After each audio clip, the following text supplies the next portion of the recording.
Okay, so first PA systems, then the telephone systems conventional, telephone systems VoIP, and then we're going to do the PA systems part 2 if we have time. If not, we're going to carry over next time we see each other. Right, PA systems part 1. Okay, public address, part 1 of 2. PA stands for public address. All right, and here is this car again. All right. We know what that's from. It's from Blues Brothers, one of my favorite movies of all times.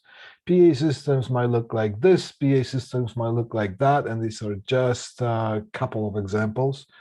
There's different type of PA systems or sound reinforcement systems depending on the situation. Sometimes you might want to install the system for a conference room. That will be different. There will be a different one for stage gear.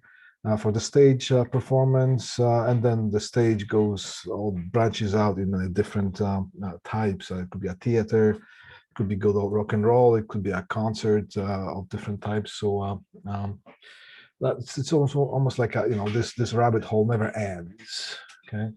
All right, so PA systems public address description. Let's see which screen I'm going to look at. All right, description: an audio system consisting of audio sources, amplification equipment, and output transducers such as loudspeakers. Okay. Purpose: to process, amplify, and distribute audio signals over a large area. Okay, that's pretty simple. So we got that behind us. And this is, we already have seen that in the beginning, one of the lectures. I just decided to throw that in because we do have input transducers in there. We have transmitters, we have link, receivers, and output transducers. So this would be, for example, microphone or a guitar pickup or a mixing, maybe a sub-mixing board. Over here we'll be having a transmitter or signal processing unit, so that would be a mixing board or whatever else.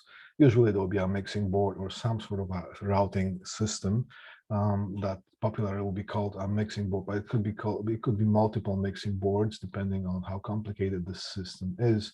Then we have links, and usually we have copper wiring, sometimes fiber optics.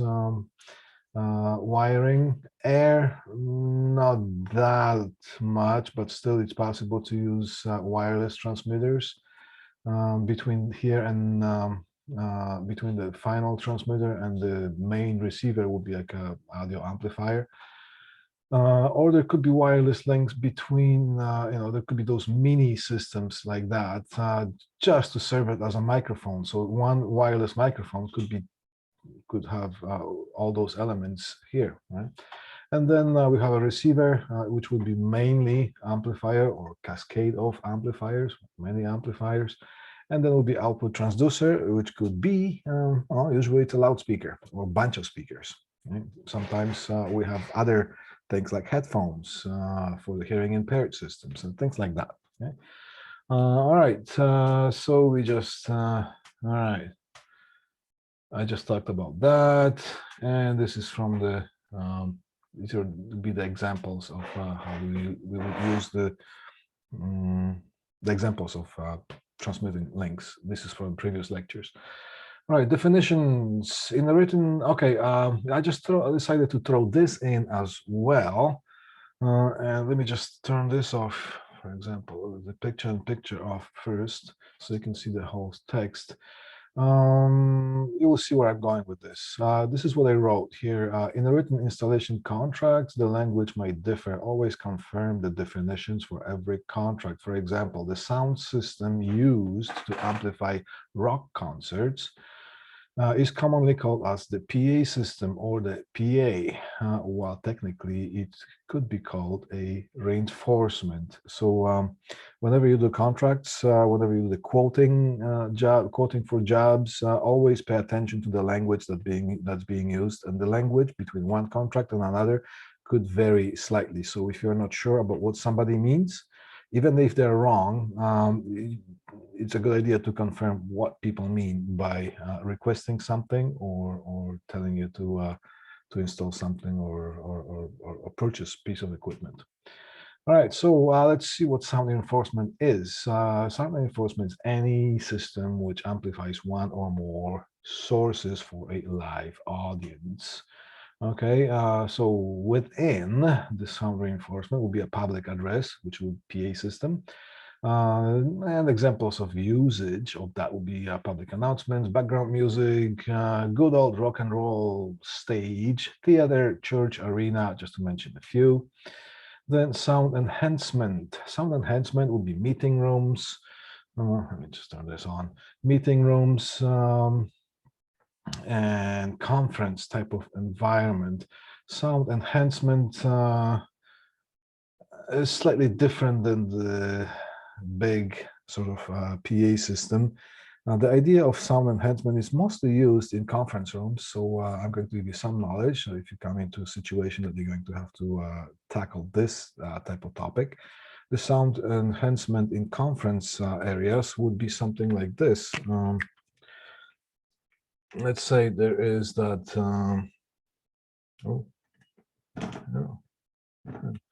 here's the main sort of staging area where people could be sitting at the table, yeah.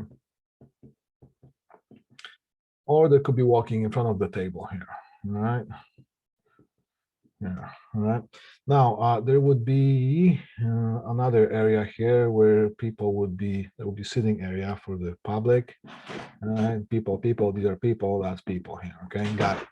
Right now, sometimes the distance between these, this area here and here is enough to make, it's enough that the sound, some sort of reinforcement is needed so the conversation can be carried comfortably, so that the people who are talking here, they don't have to stray themselves too much for everybody to hear them. So what happens is that the idea of reinforcement is there could be microphones in the table, but not usually, but sometimes they are close to tables, but sometimes they're overhead microphones hanging from the ceiling, concealed, or sometimes they're being seen.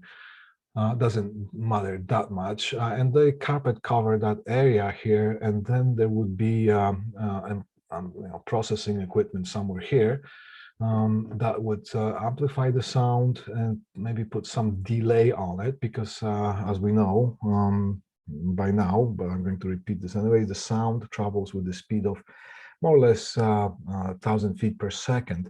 Now, when you have 50 feet, that's going to make a difference already.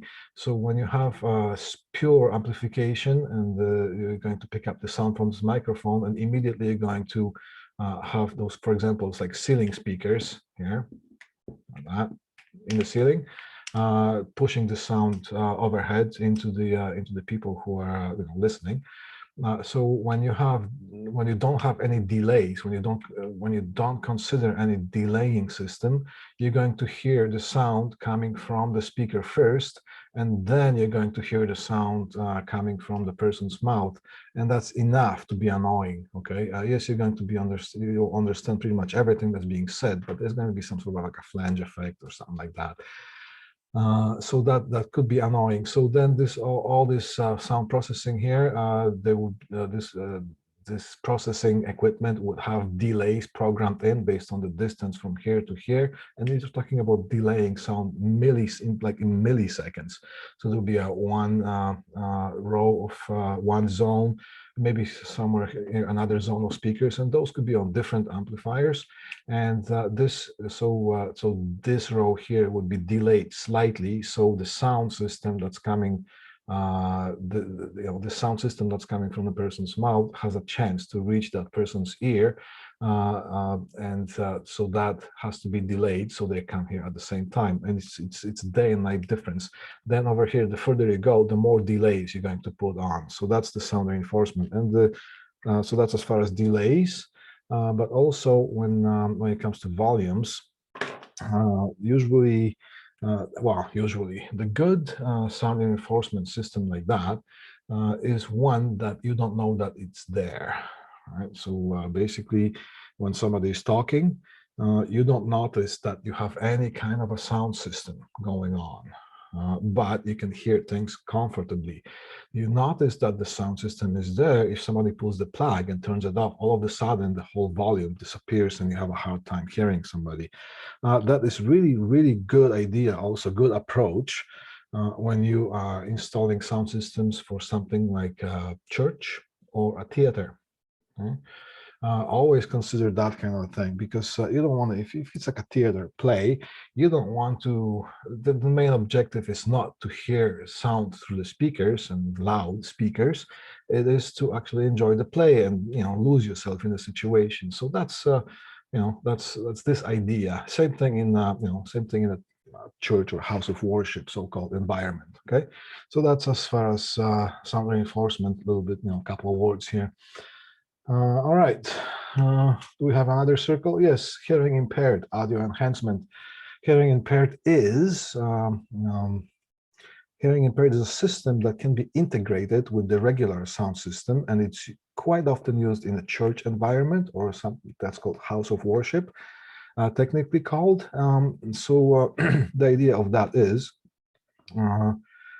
why is it so popular in the church system? It's because usually the congregation consists of you know, a little bit older people than, you know, more older people than young people, but so sometimes it's, you know, it's different. However, those people who are a little bit older, they, you know, they have tendencies to you know, have a little bit hearing damage or whatnot. So then they get the receivers, like a belt pack, and put a little headphone in there. Sometimes this thing can be integrated with the hearing aid that they already have. And there's a sound system. It gets the sample of the sound system that is, you know, used for the main congregation, and it just pushes a little bit extra into those headphones. There are different transmitters. There are RF transmitters, or there are also infrared transmitters. The RF transmitter goes anywhere. You can walk around the whole main room, and you can hear what, you know, what's happening in the main sound system. But it tends to be a little bit more noisy than the infrared. The infrared is the clearest sound. There's no noise involved in there, no RF interference or whatnot. But it has to be line of sight. So usually there will be the headphones, and there will be a little tiny, like a receiver, infrared receiver, and there will be infrared transmitters mounted strategically around the room, and it has to be a line of sight. The receiver has to see the, obviously it's an infrared. So in order to work properly. Okay, so hearing impaired systems usually are integrated with the main sound systems. Okay? All right, now I'm going to get into something that's called a constant voltage distributed system. And these are those speakers that in our lab room, when you're sitting at your desk, towards your right-hand side, you're going to have a couple of speakers there. I encourage you to just pick up and see what's on the other side. And, you know, if you pick up and see what's on the other side, I'm going to tell you what you're going to see. And then after you hear what I have to say now, you'll be able to identify some parts and actually see things a little bit different than before. Nice. Okay, so what do we have here? We have something that is called a step-up transformer. Okay? And we have a bunch of step-down transformers here. And we have speakers. So it is a constant voltage distributed system. There are basically two types. One is a 70-volt system, and the other one is 25-volt system. Doesn't matter.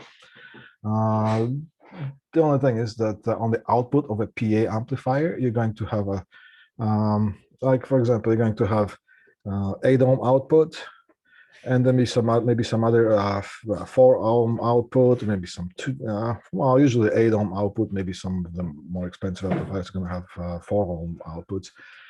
And then you're going to have something that says 25 volts and 70 volts. That's where we're connecting this system, this one here, okay, into the 70 volt or 25 volt, depending on what type of transformers we're going to use, what type of system. So let's say we're going to use a 70 volt system, all right? So then you're going to have a 70 volt audio amplifier. It's a step-up transformer. And the idea is to be able to run one bus line here. So you could just tap in parallel the speakers or the speaker stations.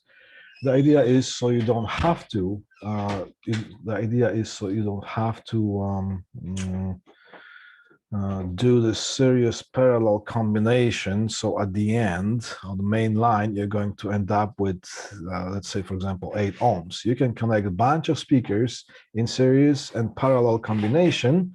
So at the end, you're still going to get 8 ohms when there are a bunch of 8 ohm speakers.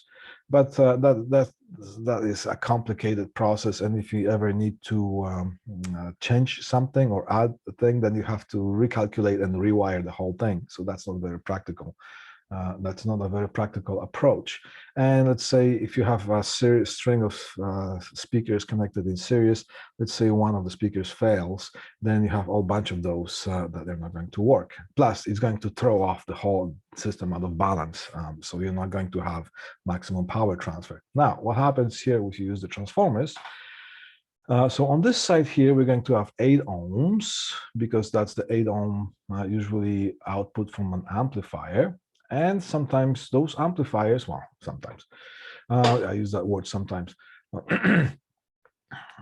You can use a regular amplifier, regular stage sort of amplifier. So it could be like a 200 watt amplifier with 8 ohm output. And you can, on the output of this, you can connect that step-up transformer. So on this side, there will be 8 ohms. And over here, there will be high impedance in the thousands of ohms. Okay? Now, some of the amplifiers, the PA amplifiers, they would have built-in transformer, and then you're going to have an output that's 70 volts or 25 volt. Okay? So that's the difference. Right? But this step-up transformer is, so this is to convert the impedance. Okay, so I remember transformers convert or transform. What do they transform? They transform current, they transform voltage, and they transform impedance. What do they keep? What do they pass through? Is the power. So if transformer raises the voltage, then it lowers the current. So the power at the end is going to be added to the same thing, right? So that kind of thing, right? That's why this thing's called a step-up transformer, because it just takes the impedance from low impedance of 8 ohms into something like maybe, I don't know, 1500 ohms or things like that, right? Now, on this side here, you're going to have step-down transformers. And these are going to convert or transform the impedance from high to low. So there will be a high impedance here in thousands of ohms. And over here, it would be 8 ohms. So you have 8 ohms here. And all that stuff is being stepped up and stepped down. And that speaker is going to have 8 ohms for the maximum power transfer. And the impedance matching is being done by the transformer in each case.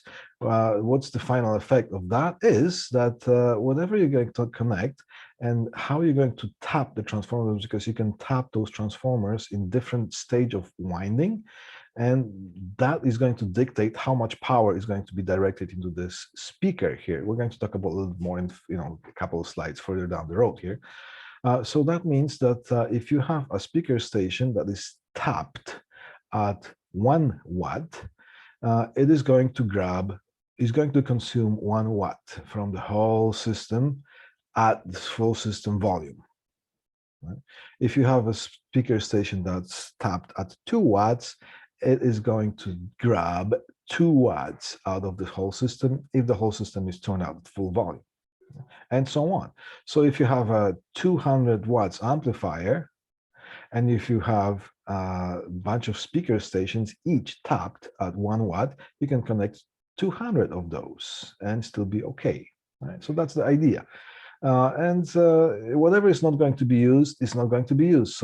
So that's a very efficient system. You don't have to calculate the series parallel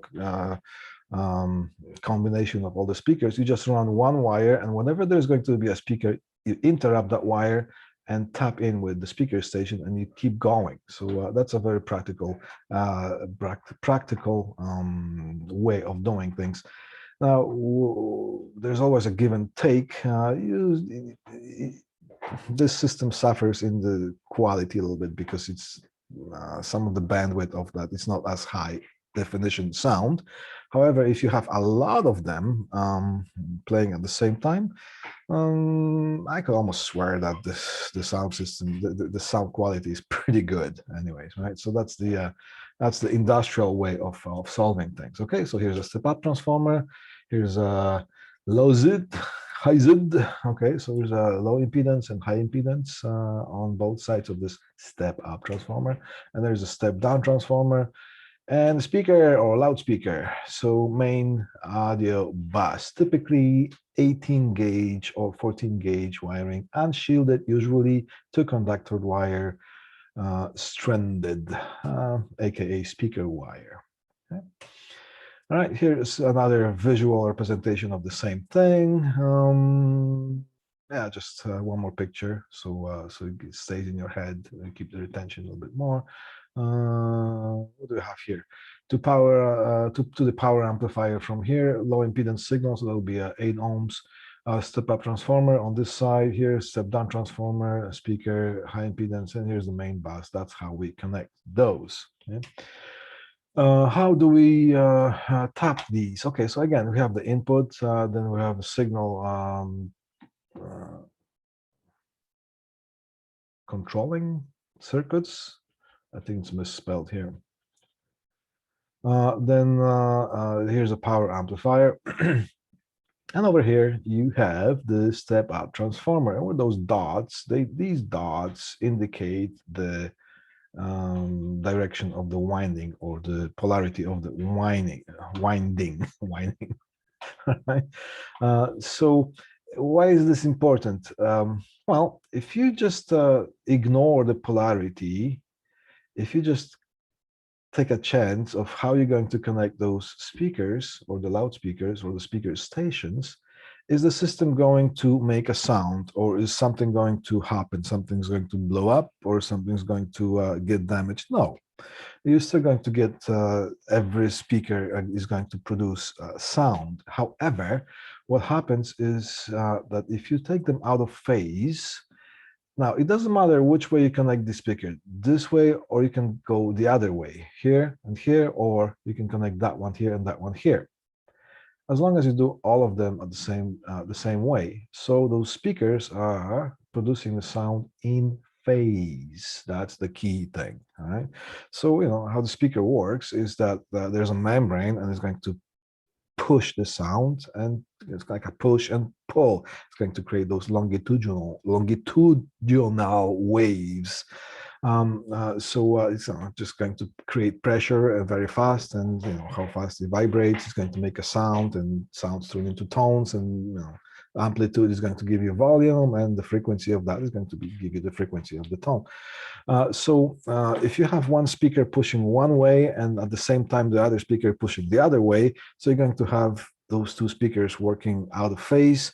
And yes, you're going to hear some sound, but it's going to sound weird to the point that if somebody is not in the topic, they might just get annoyed or notice that something is not right, and you're going to have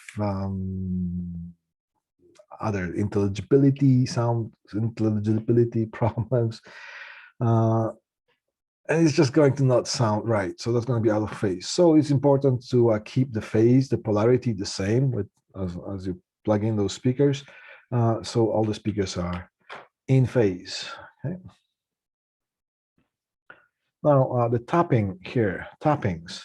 You see, here's the transformer, and they're all isolated transformers. So we have one speaker, another speaker, and another speaker, but this one's a horn. These are just, let's say, maybe 8-inch speakers with the membranes and the cones. Now, here are transformers, and you see 1, 2, 5, 10, and then there's a little W that stands for watts. Okay, so that's if the full system is at full volume, this one here is going to grab 1 watt. If this system is at a full volume, this one here, the middle one, the middle speaker station, is going to grab 2 watts. It's going to use 2 watts. And the horn is going to use 1 watt. So you can adjust the volumes, or you can, we call it the tapping, tapping the speakers, depending on where they are located and how far from things. So if it's a regular, let's say, remember the school PA system, the little speaker in the classroom and a bunch of speakers in the hallways. That's basically they're tapped differently because the classroom speaker is it's using that constant voltage system here. The classroom speaker is going to be tapped usually at 1/4 watt, right? And the hallway speakers, usually they're being tapped at 1 watt. So then you have the good balance between the volume that's in the classroom and the volume that is needed for the hallways. And when, sometimes the main office would like to page the whole school.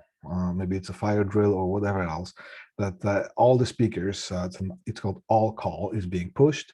Then the hallway speakers and the classroom speakers are going to basically be balanced out properly. Also, everybody gets the right volume that they need. If somebody tapped both of them at 1 watt, the classroom speaker and the hallway speakers, if you adjust the volume that's to be right for the classroom, then it's going to be too quiet for the for the hallways. But if you adjust the right volume for the hallways, it's going to be blasting in the classroom. Okay, so that's why these are we have those so-called taps on this. Okay, all right. Typical constant voltage amplifier and 70-volt speaker station and the paging horn and the volume control. All right, so that's all the elements here. Let's talk about them here. That's a typical all call or the PA system, constant voltage amplifier here. And I wish I had a magnification of this, but over here you see the outputs, and one of them is going to be common. The other one is going to be maybe 8 ohms, the other 4 ohms, and then it's going to be 70 volts or 20 volt, 70 volt and 25 volt output, depending on what the step-up transformer is, and the step-down transformers. You can buy them in 2 different systems: 70 volts or 25 volt constant voltage systems. Usually, a very popular one is 70 volts. However, with some of the electrical code regulations, with the 30 volts being considered as lethal voltage, quite often you're going to have to divert from 70 volt into the 25 volt system just to accommodate the health and safety regulations, depending on what area you are. But usually that's the case. So that's how they solved it. And there's no difference between 70 volt or 25 volts, as long as whatever is on the whatever is pushing it and whatever is receiving it, if they're matched, then the system is efficient. Okay. Now this is a typical classroom or the speaker station. You have at the other side, you have, well, first you see the baffle here with kind of a grid just to let the sound through, and they usually mounted in the ceiling tiles or in the can assemblies or box assemblies, and they come in square baffles or round baffles here. Okay? Now, on the other side, you have the 8 ohm speaker, and you have a transformer connected to it, and you have the 8 ohm wires that are coming out of the transformer, and then you have a bunch of wires coming on the other side of the transformers. One of them is common, and the other ones will be the taps. Right? Now, here's a paging horn. Why would you want to use paging horn? In some cases, it is better to use paging horn than paging speaker. If this is in the ceiling tiles or above the overhead in the ceiling in the hallway or a corridor area, then you might want to use those, and you just distribute them every 10 feet or 8 feet, or depending on the height of the ceiling. Now, if you have a large production hall, it is better to install the paging horn. And if you want to increase the volume, it is better to do something that's called a cluster. How I'm going to explain this thing to you. Okay, let's say this is a large production area, right? You're talking maybe 200 feet here.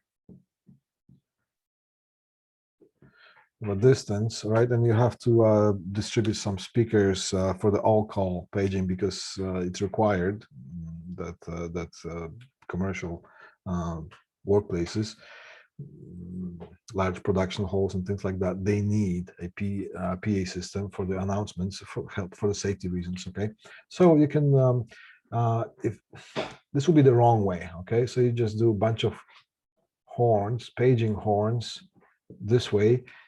This large area here is going to bounce the sound off the walls, off the floor, off the ceiling. And if you have multiple sound sources, that sound from every source is going to be bounced off and is going to create a mess. So to the listener's ear, the sound is going to get maybe from this one here direct, and then it's going to go like this, and then it's going to go like this, and then it's going to go like this, and so on. So the sound intelligibility is going to go down the tubes because you're going to hear a lot of volume, but the chances are that you're not going to understand what somebody is saying because of that of those time delays and the signal, the audio coming to your ear at different times. And this is enough to basically make it so, as I said, you get a lot of volume, but you don't know what somebody is saying. Right. So the way to solve that is to make clusters. Now, a common practice is to maybe put a horn like here in a corner, pointing somewhere at the other corner, if the room is not that large. The other way of clustering would be making something like a cluster here. So the sound system, the sound is coming from one point at the same time. So the bouncing times of different walls, you're still going to have it, but you're not going to have as much and not so much difference. So that's one way. You can have another way of clustering. You can just have a cluster like this. Okay. Horn, horn, and horn. Pretty much when you consider the whole big room, it is considered that the sound is coming from one point. Or you can have something that is called exploded cluster. It's in arc. You know, something like that. This way is called cluster, and this way it's called exploded cluster. All of these work. The idea is to minimize the sound sources over the large area to accomplish the maximum speech intelligibility. Okay?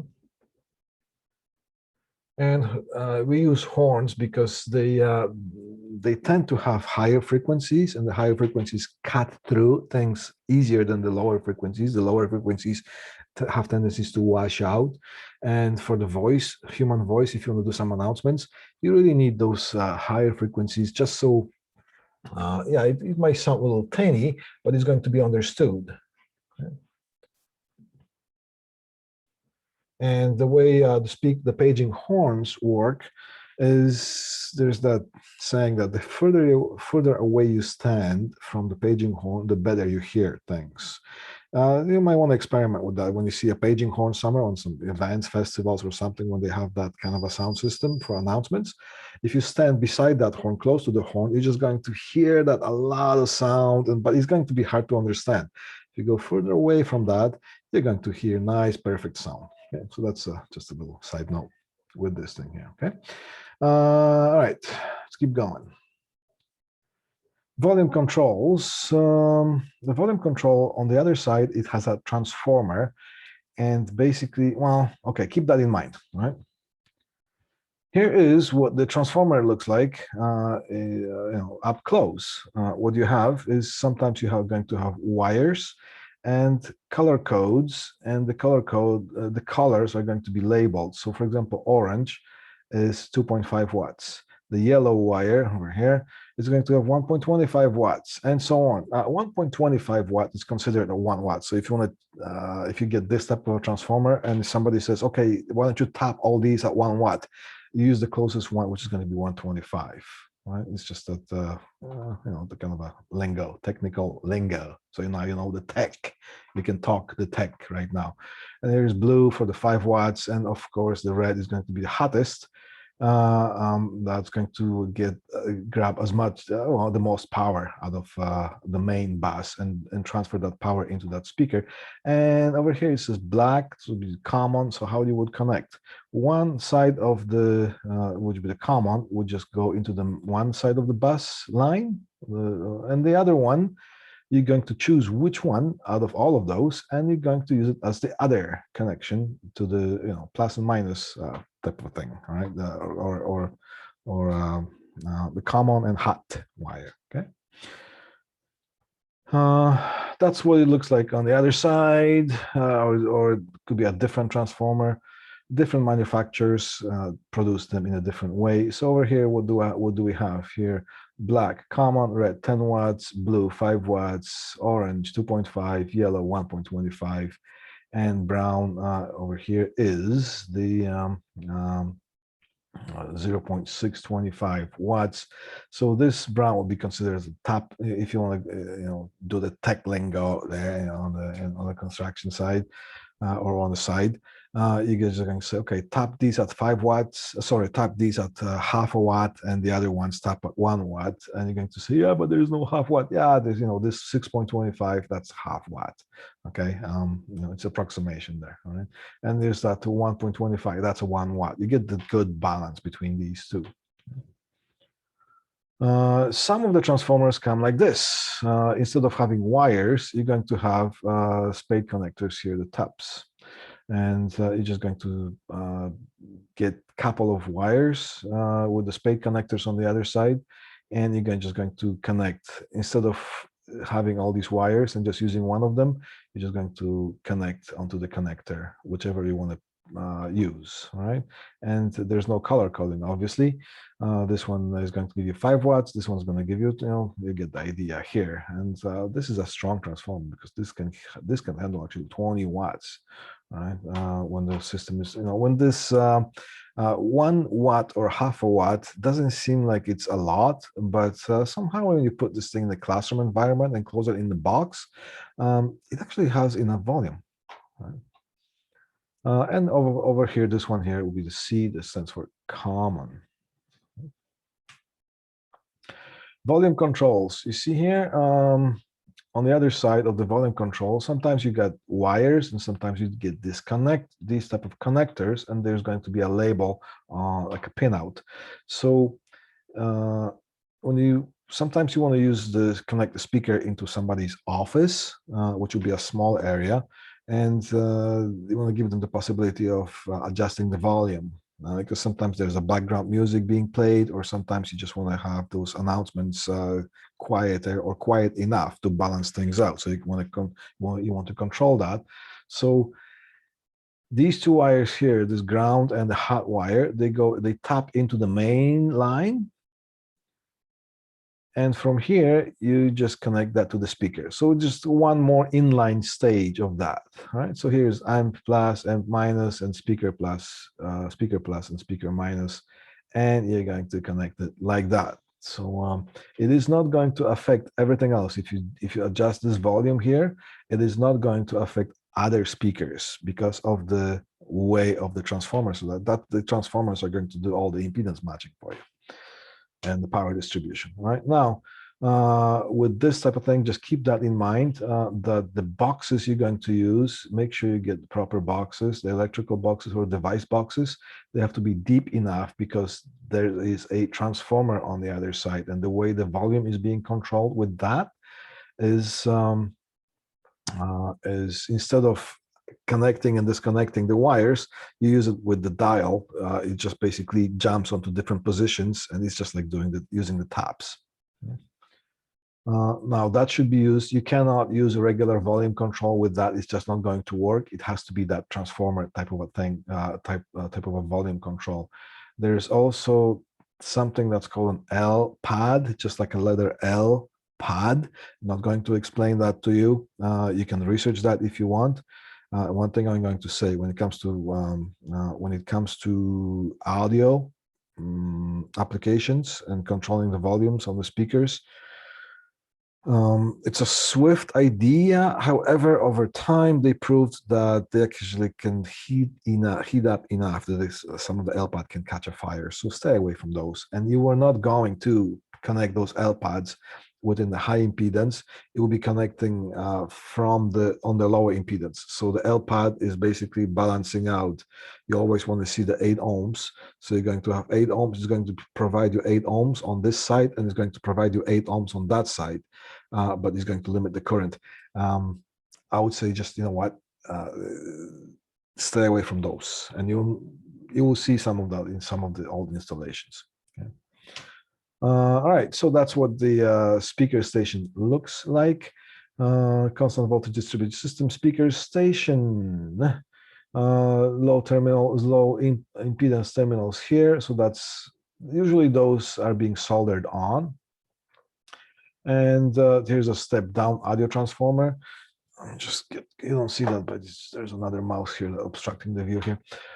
So there's the high impedance side of that. So this would be considering as a primary, and this would be considered as a secondary, because that's where the signal comes in, and that's where the signal is being pushed out of the transformer. So so there's a high impedance, sometimes 1200 ohms, 1500 ohms, 1800 ohms, things like that. Connected to the main speaker cable in a bus configuration. The main speaker line runs from the 70-volt output of the PA amplifier. All the speaker stations connect to this line in parallel. Okay? So that's what we went over. Okay. There's the phone ring. Beautiful, beautiful music. Let's wait for this thing to stop ringing, because I can't concentrate when I hear this. In this case here, high impedance would be primary, because in case of a speaker station. Now, when you go to the other side, the high impedance would be secondary, and the low impedance would be, for the step up transformer, the low impedance is primary and the high impedance is secondary. That transformer pushes out the signal, the whole rest of the speakers. So the low impedance is primary and the high impedance is secondary. Now, when you go on the receiving end of that, yeah, there we go. Okay. Yeah.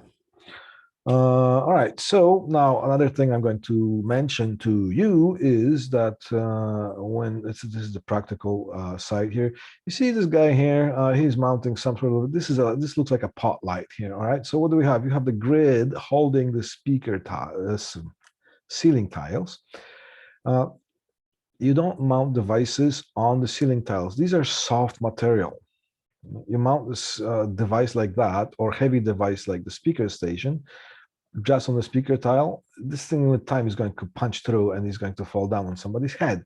So what you use those mounting rails. Those rails are going to rest on the grid here, and then you cut out the opening and the ceiling tiles. Always have to do that. All right. Now, the part of that, usually there could be different mounting rails depending on who sends it to you and where it was manufactured. But the idea is, here's a speaker station.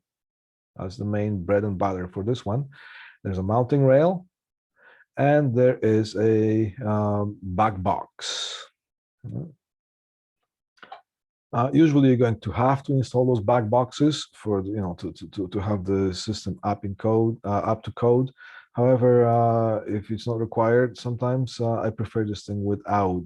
So the speaker is exposed into the ceiling space on the other side. But if you have a lot of them, the whole ceiling space acts as a nice resonating box and gives you that extra bass somehow. It sounds much better. However, in many cases, in order to keep up to code, you are going to have to install those back boxes. Quite often they're being called the cans. Right? All right, so here is that PA system here. Now we're going to take a couple more minutes and then I'm going to take a break. Let me just queue up the next lesson. So now you know what the PA system looks like. Now we're going to take care of the phone systems. We're going to start with the conventional phone system. I'm going to try to speed up here, so we only have an hour and 15 minutes left. All right, so here we have something that's called a conventional telephone system presentation loaded. Telephone systems, conventional as opposed to VoIP. All right. Now we have one of those in our classroom.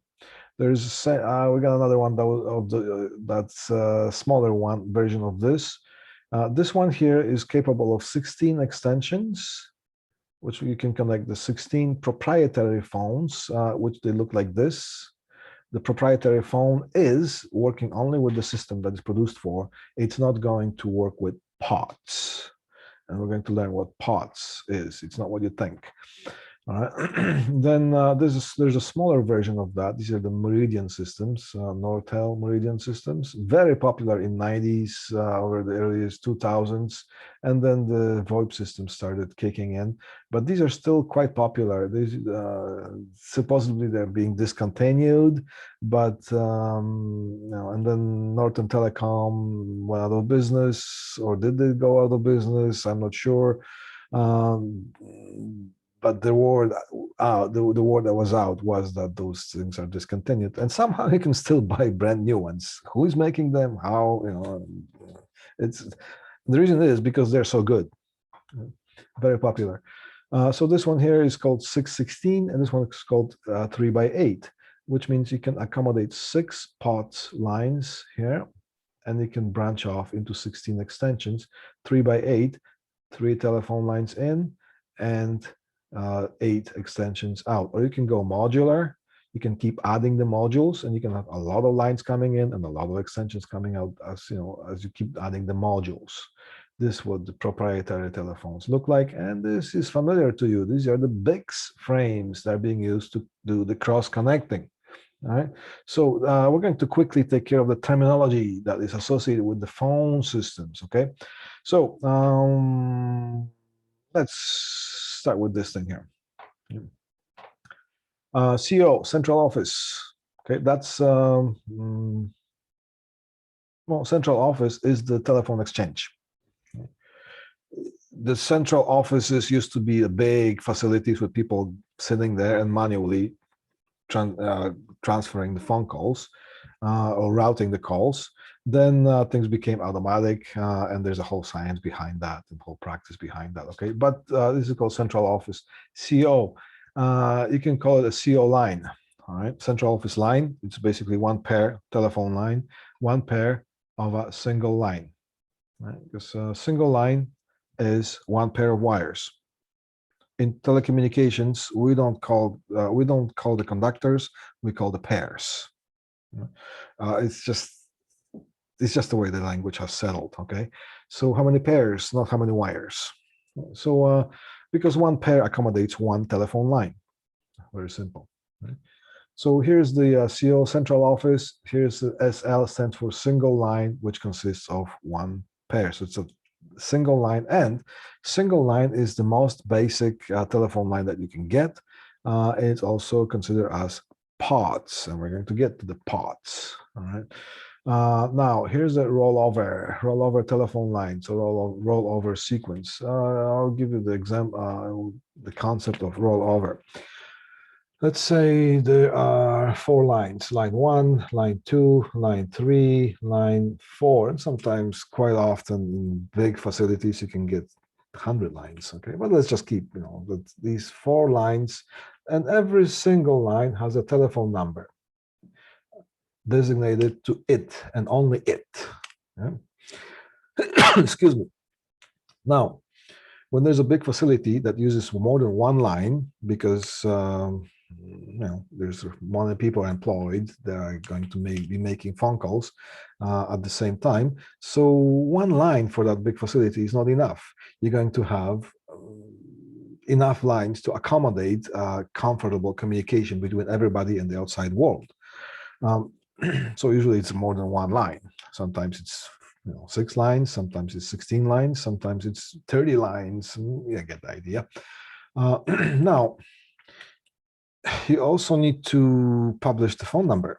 If somebody wants to call in the main reception, what do? You're going to publish 100 telephone numbers for that one company? You're not going to do that. You're just going to publish 1, and you're going to choose 1, and usually it is the one that's easiest to remember or the choice of the client.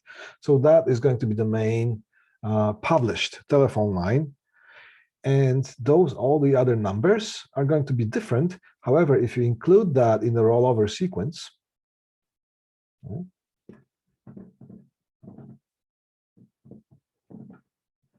then everything comes as this to this number here. You dial that number, and if this number is busy, somebody's talking on that line, the call is going to jump to the next. It's at the central office level. Okay, it jumps to the next one, and that line is going to ring. If this one is busy, it's going to jump to this one. This line is going to ring, and so on. If you pick up any of those lines that are free, because you get the line hunting from the other side. Remember, sometimes you have to dial 9 to get out, or press an outside line button. What happens is that the system is looking for the first available line, and it's going to lock onto it, and it's going to call whoever is going to call.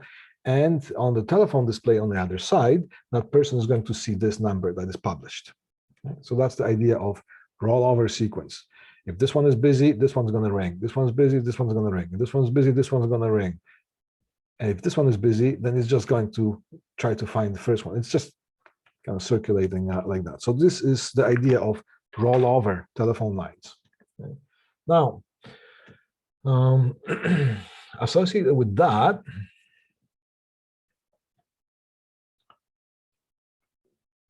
is, I'm going to jump into that Annex number, okay? Automatic number announcement circuit. Right?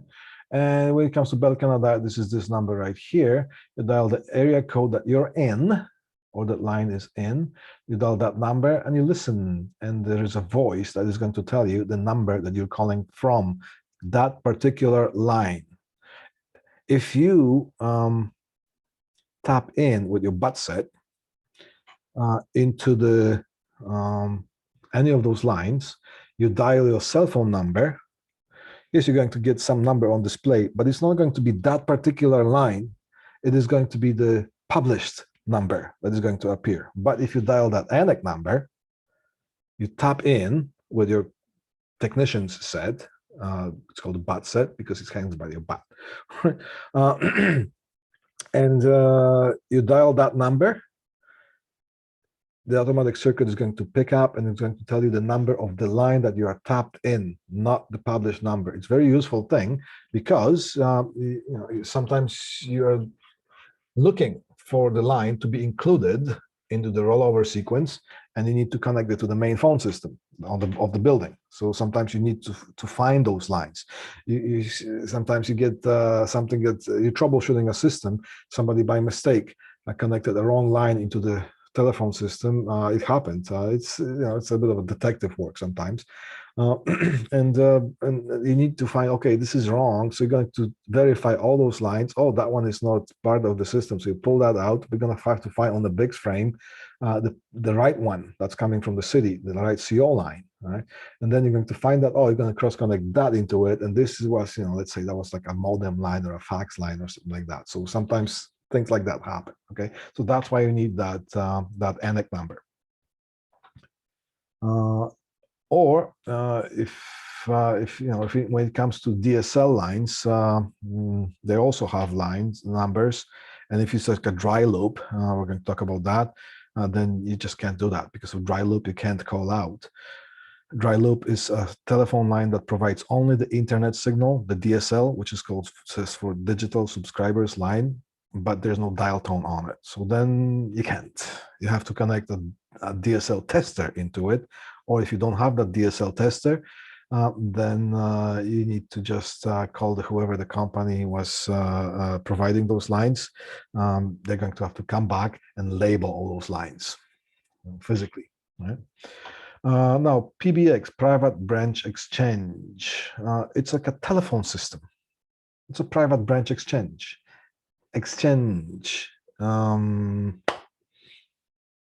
Switching system, telephone line exchange. It used to be done manually, but now it's being done automatically. So the calls are being routed from outside, being distributed automatically to the rest of the building, or they go to hit the reception first and money will be transferred. It's exchanged. So it's basically a box or a system that routes those phone calls that are coming in or leaving out. It's a kind of the main hub or a node that directs those phone calls. So that's called a private branch exchange. Why is it called private branch exchange? Because it is contained within the building. it's a private branch exchange as opposed to main telephone exchange or the telephone exchange or central office.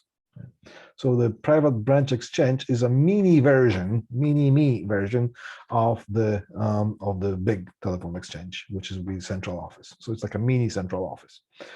KSU, key system unit, it's the same thing.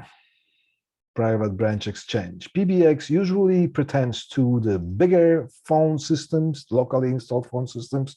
That would be a phone system that accommodates the whole hospital. Right? So it'll be huge.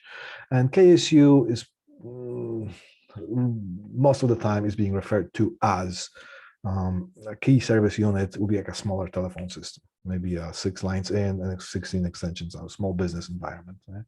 But they're both the same. POTS. Here's what POTS is: plain old telephone service. And this is as simple as it gets. A telephone line. It has a tip and a ring. One is the reference, the other one is the signal. Yeah. Plain old telephone service. And that's all I'm going to say about that when it comes to this. We're going to expand on that a little bit as we go along. The POTS has something that's called a tip and ring, and tip and ring are single line terminals. We're going to come back to that as we go along. ATA, again, this is for analog telephone adapter. Analog telephone adapter converts another signal that is being produced by a proprietary telephone system, because you could have like a Toshiba system in the building. It's going to use the Toshiba protocols, and they're going to design that in a way that only the Toshiba phones are going to understand what's coming out of this box. You get the Panasonic one, it's not going to understand. You need a Panasonic box to connect the and this has to be certain models sometimes. You get the Norton Meridian, Norton Telecom ones, same thing. So, or you get Cisco or whatever else. VoIP is very popular for doing that, because it's not a telephone anymore, it's Ethernet signaling, okay? So now sometimes you need to connect devices that are POTS devices, the most basic telephone devices. Those are not going to understand the different companies' signals, different protocols. So those companies are going to produce something that's called ATA, which is called analog telephone adapter, which is going to be connected to the phone system on one side, and on the other side is going to produce terminals that are basically a single line terminals, the POTS terminals. So all the ATA adapters have the same thing on the output, but they were going to have different kind of a protocol, different signal connected to whatever the system needs. So different companies have things that are being called ATA adapters, but those ATA adapters are going to be produced to work with certain systems. But on the other end, all of them produce POTS.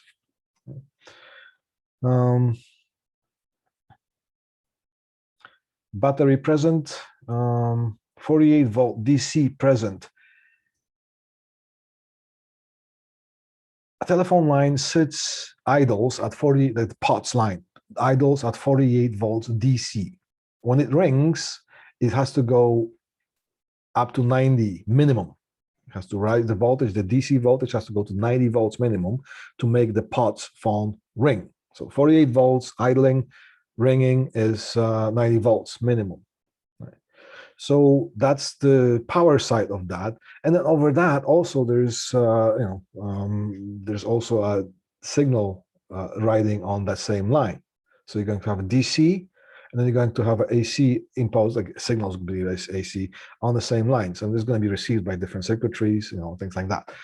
So sometimes the circuitry that is responsible for the audio in the central office, it fails, but you're going to still get the voltages. So that's why the terminology is, okay, we got a battery present, but there's no dial tone, or there's no connection. Okay, so it looks like the line is connected, is getting the power from the central office, but there's no audio on it or dial tone. Okay? RJ stands for registered jack. You can have RJ11, RJ12, RJ45. RJ45 is the Ethernet type of a jack. Okay. Now the IJ12 or IJ11, there's a telephone jacks. There's the same thing with the prongs, but they're smaller, right? Their size, they're just different size. Trunk, multiple telephone lines physically bound in one cable. So that's a trunk. Okay. All right. Let's this is going to be a little bit longer lesson here. So I'm going to go overtime, and as I said, when we get towards the end, the 2-hour mark, if you need to go do something else, by all means, but I'm going to continue, and you can just at your own time can come back and revisit this on when I post it on YouTube. But I'm going to pause this thing for about, let's get 10 minutes, okay? So on our phones, 4:14, okay? 4:14, and we're going to resume. I'm going to pause the recording, and we're going to get together again here in 10 minutes. Okay, so on the cell phones, because we have the synchronized timing going on, 4:14, come back. So go refresh or go stretch. That's what else. I'll see you in 10 minutes. Okay, we're back. Back is back. Everybody can hear me still? Sound check, 1, 2, 3, test. Any feedback from anyone? Yes, good. So I'm online. All right. So we finished up the trunk idea here. Pulse or tone type dialing here. Pulse is that there used to be those telephone exchanges when the dial tone came in use, which means the telephone exchanges or the telephone central offices were switched from the manual routing of the phone system by humans to the automatic ones. Then the dial tone was introduced, because before we just pick up the phone, you tap the hook a few times, or sometimes lift the phone. The human would get on the other side the little light coming up that somebody lift the phone off the hook. And then they would talk, which number? It would be something like, number, please. That would be the thing, right? And they would say, number 3457. Oh yeah, and they would patch you through. But then the telephone exchanges would be for the pulse dial telephone exchanges. The tone was not introduced yet. So the first one, the telephone would dial, be a rotary telephone dial. And what will happen is that you'll pick up the phone, and the circuitry would become active automatically, and you would just turn the dial and let it go, and the dial would go back. And depending on how far you go, they would be interrupted. The phone line would be interrupted a few times, and the circuitry would sense that. And then you would basically recognize the numbers. That's a long story short, okay? So this is called pulse type dialing.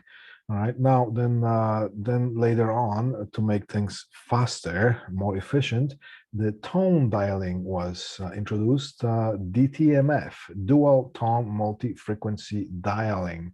All right, so why is it called multi-tone? Because now when you press the button, and it's still being used right now, when you press the button, then the button will produce 2 tones, and the reason for the 2 tones to be present is so there's no mistake. You can so-called break the dial tone with just a human voice. You would start talking, and this thing would be thinking that you're producing a number, because sometimes the frequency of your voice will be close to the tone. So that's why that at the receiver end, this thing is looking for 2 particular tones, and then when it sees those 2 exact tones, it recognizes a certain number. So every number obviously has 2 different combination of tones, okay, accordingly. Ground start or loop loop start, presently used. If you are programming the phone systems right now, because for some reason you're still going to see the option of programming the outside lines. Different programming sections of the telephone systems, you have different sections. In some sections you program the outside lines, and in some sections you program the telephone sets on the other side. and everything else that goes with it. So in the section of programming the CO lines or the central office lines or the single lines or the incoming lines, you would, if it's a POTS system, plain old telephone service, you would choose the loop start. It's basically how the call is initiated as opposed to the ground start. It's ground start would have a ground reference going to the ground, and then there will be a one telephone line for the signal reference. And then that thing was pretty much abandoned for more efficient to eliminate the crosstalk and interference and whatnot. You will have a pair, a line going in there, and that will be a loop start because you're closing the loop. So if you're getting into the programming of those, once you start programming the phone lines, phone systems, once you install them, you choose for the lines, make sure that all of them are configured to be loop start. Okay, DOD, direct outward dialing. That's more or less for the private branch exchange. Direct outward dialing. When you pick up the phone, it is going to automatically dial a number for you. Okay, so these are very common telephone sets, like sometimes you see at the large department stores, and there will be a telephone that says, one of those taxis, and they'll be placed by the taxi companies, those telephone sets. So you don't have to dial; you just pick up the phone, and it dials that particular number to the taxi company.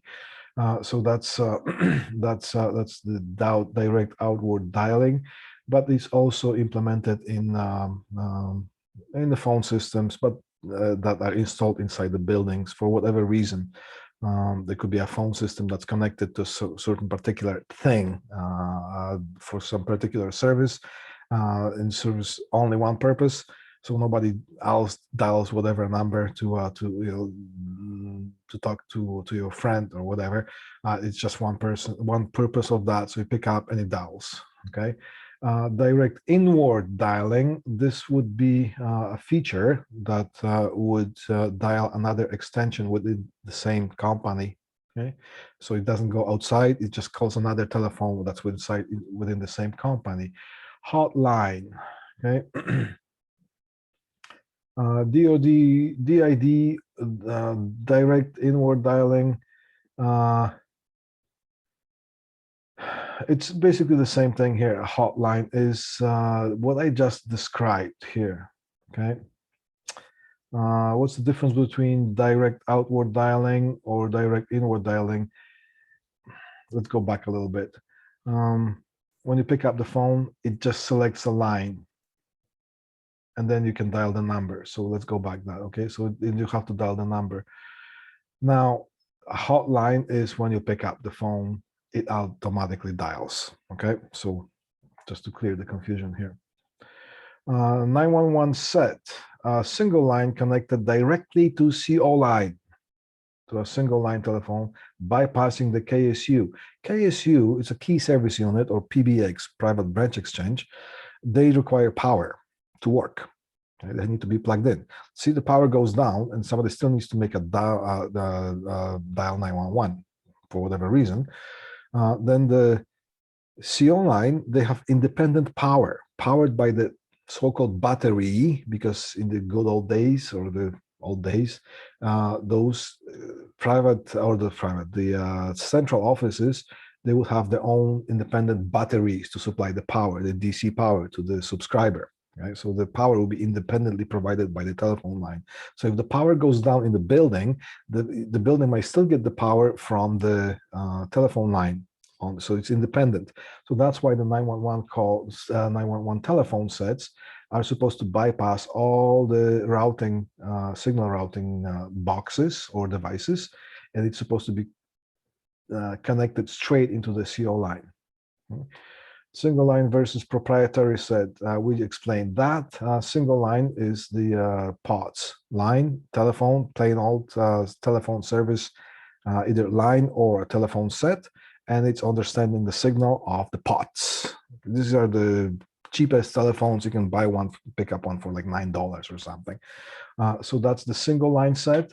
Versus the proprietary set. And proprietary telephone set is supposed to work with whatever the equipment is made for. Right? You connect that one into the other, it's not going to understand the signal. Okay? Music on hold, we know what that means. You make a phone call somewhere, somebody puts you on hold and you hear the music, okay? Now, there are also something that's called the music on hold services. The music on hold service is that you have a device in your facility, because it used to be music on hold. You would just connect the telephone system or KSU or the PBX into, let's say, a radio receiver, to the headphone output of the radio receiver, or some sort of a tape deck or MP3 player, whatnot. And it would just play the music automatically if somebody puts you on hold. It would just direct that music. Pretty annoying thing, if you ask me, simply because if you're standing in the mall somewhere, there could be music pumping through the speakers in the mall, and then you have to listen to that music on hold, and then your brain just goes nuts when it comes. A very annoying thing. I wish that some people would understand that, people who design those, and the best thing would be just to produce occasional beeps or tones, just to make sure that you know that the line is still active. Right, but also what it is, a music on hold service is organized sort of a system. It's a business that some companies produce advertising content, and you would have a smart device placed in the communications room, and instead of connecting the radio receiver or some sort of a music playing device into the phone system, so when it's being placed on hold, you're going to hear that, you're going to hear the advertising that's loaded onto the box. It's a smart box, okay, which has an Ethernet connection, goes into the switch. And once in a while, the company could be anywhere in the world, whoever gets the contract with that company, and by the request, the management contacts them and say, this month we have specials on this and specials on that, and they produce maybe a 1 minute or 2 minute loop that this thing goes on loop. So when you're being placed on hold, you're going to hear the content that is specific to that company that you're calling, and they charge money for it. Right? So that's a music on hold service.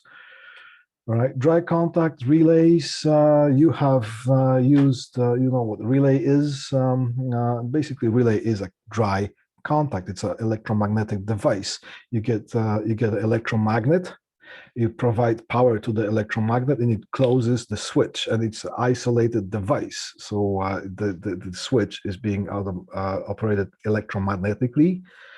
So the power supply that supplies the relay is electrically insulated from the dry switch. Okay, that switch is only connected onto itself. So that's what's called the dry contact relay. Some phone systems, most of the phone systems, or all the phone systems, they do have those outputs in order to trigger some other devices based on whatever condition. Let's say, for example, that dry contact can be connected to a strobe light, or an external ringer that really makes a lot of noise, and that could be put on the outside of a supervisor's office for the night shift. And it could be for the night shift when the supervisor is not sitting in the supervisor's office, but maybe there's a skeleton crew, reduced crew for the night shift. The supervisor goes and works online with everybody else. But if somebody needs to reach that supervisor, then that the outside ringer is being activated for between, let's say, 5 p.m. and 6 a.m. or something like that. So the person who's working online, they can tell that somebody's trying to reach them. Okay, so that's one of the examples, right? PI is paging interface. That's why I gave you the PA system kind of a spiel before we went into that. So now we're talking about, okay, let's keep going here. How is the telephone system cross-connected or connected? Is telephones mostly are being the POTS, or the conventional telephone systems are for the most part being cross-connected with the BICs. We already have done the 25 pair connection. So look, there's a bunch of 25 pair cables, and they're being terminated on those BICs connectors right here on one side, and then there are a bunch of 25 pair cables going somewhere else, and that's how they're being cross-connected. Right, so that's the type of connections that we have. Here's an example of what we did in class. That's how we connect here. Now, the other side of the cable goes into something that's called RJ21X, standard telco cable connector, right? And now it's also, there's a standardized way of how to terminate those. And this part plugs into the telephone system, and that part goes into the BICS frame, so it could be cross-connected somewhere else. And that's what it looks like. This is the 25 pair RJ21X registered jack, 21X connector, also known as Amphenol connector. Okay. And these connectors are also made in male and female configuration. So if you want to extend a 25 pair cable somewhere in the ceiling, you can just put these two connectors on, one male, one female, connect them together, and you have an extension, a nice clean extension of a cable as well. All right, now butterfly tool. This is what it looks like. This is what is being used to terminate those. All right. Now here's a video here. Once you download the PDF version of this, you can see my hand goes, it just kind of appears here.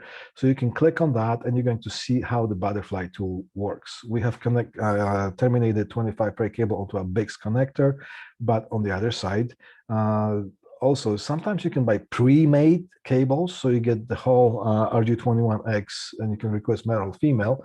So you get, and they request the length of a so-called pigtail cable, and on the other side you're just going to have a bare cable, and you're going to terminate that onto BICS frame. Or sometimes you even get the BICS frames and the Amphenol connectors all together, you know, or you can terminate that by yourself manually. Okay, this is how it looks. This is what it looks like. This is the Amphenol RG21X connector, goes into the phone system and is being brought out into the BICS connector, and this is where things are being cross-connected from, right?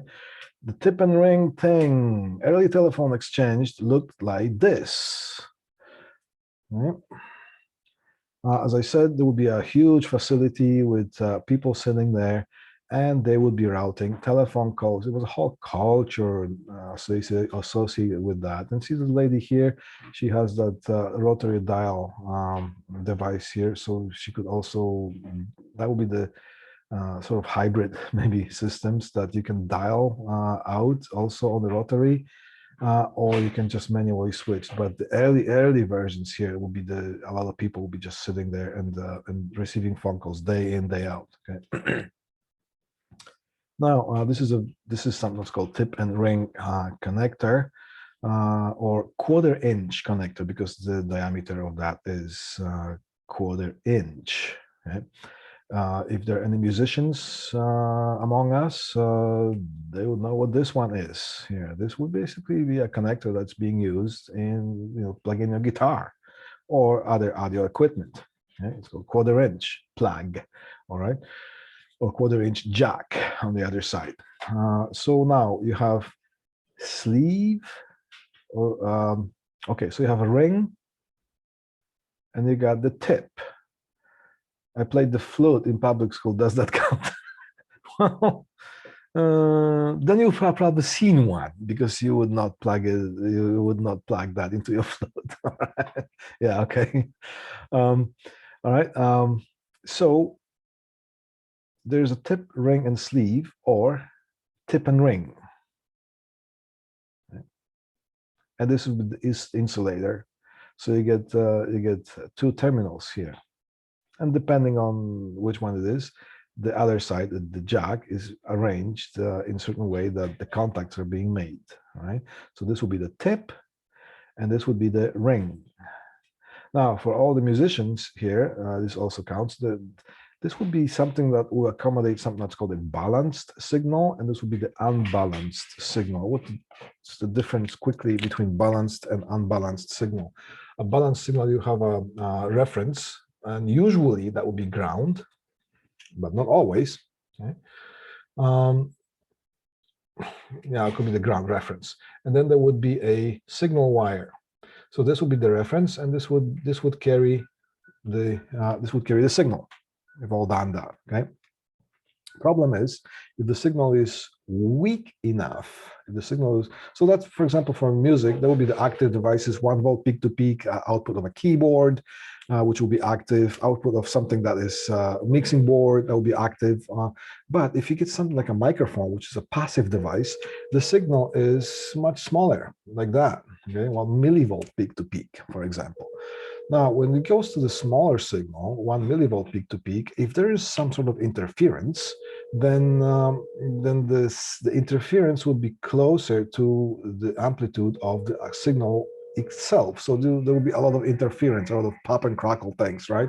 Or crack and pop things. Now, if you have 1 volt peak to peak and you have a little tiny interference, that can kind of disappear, but still you hear a little bit, but there's a better situation. But if it's a weak signal, that's not a very good situation. So what happens is that the balanced signal, so this is unbalanced.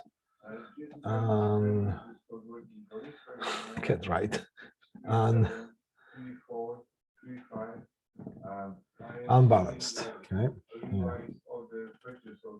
All right. Now, when we have a balanced signal, we have a ground reference, and then we have the positive, and we have a negative. Right. And these two, when there's a signal, there's a signal going here, and there's a signal going here. Notice these are 180 degrees out of phase. Now, there's a differential amplifier, differential signal, differential receiver, transmitter and receiver. So differential amplifier is going to, or preamp is going to receive that. And when it sees the signal out of phase 180 degrees, it considers it as a signal and passes it through. If there is anything in phase, the differential amplifier is going to ignore it. So if there is a spike, the spike is going to be in phase, right? Spikes are going to be in phase, so those spikes are going to be ignored. Right? So now when you have a weak signal, those spikes are going to be as big as you want, well, within a reason, then those are going to be ignored, and the signal is going to be passing through as a signal. So these are considered those balanced. The balanced systems can carry this weak signal over longer distances, and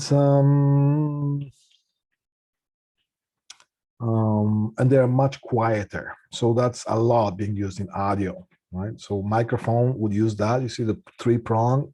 When you get the microphone, you get 3 prongs. That's what it is. Okay, there's a reference. There's a plus and minus signal. They're out of phase. Excuse me.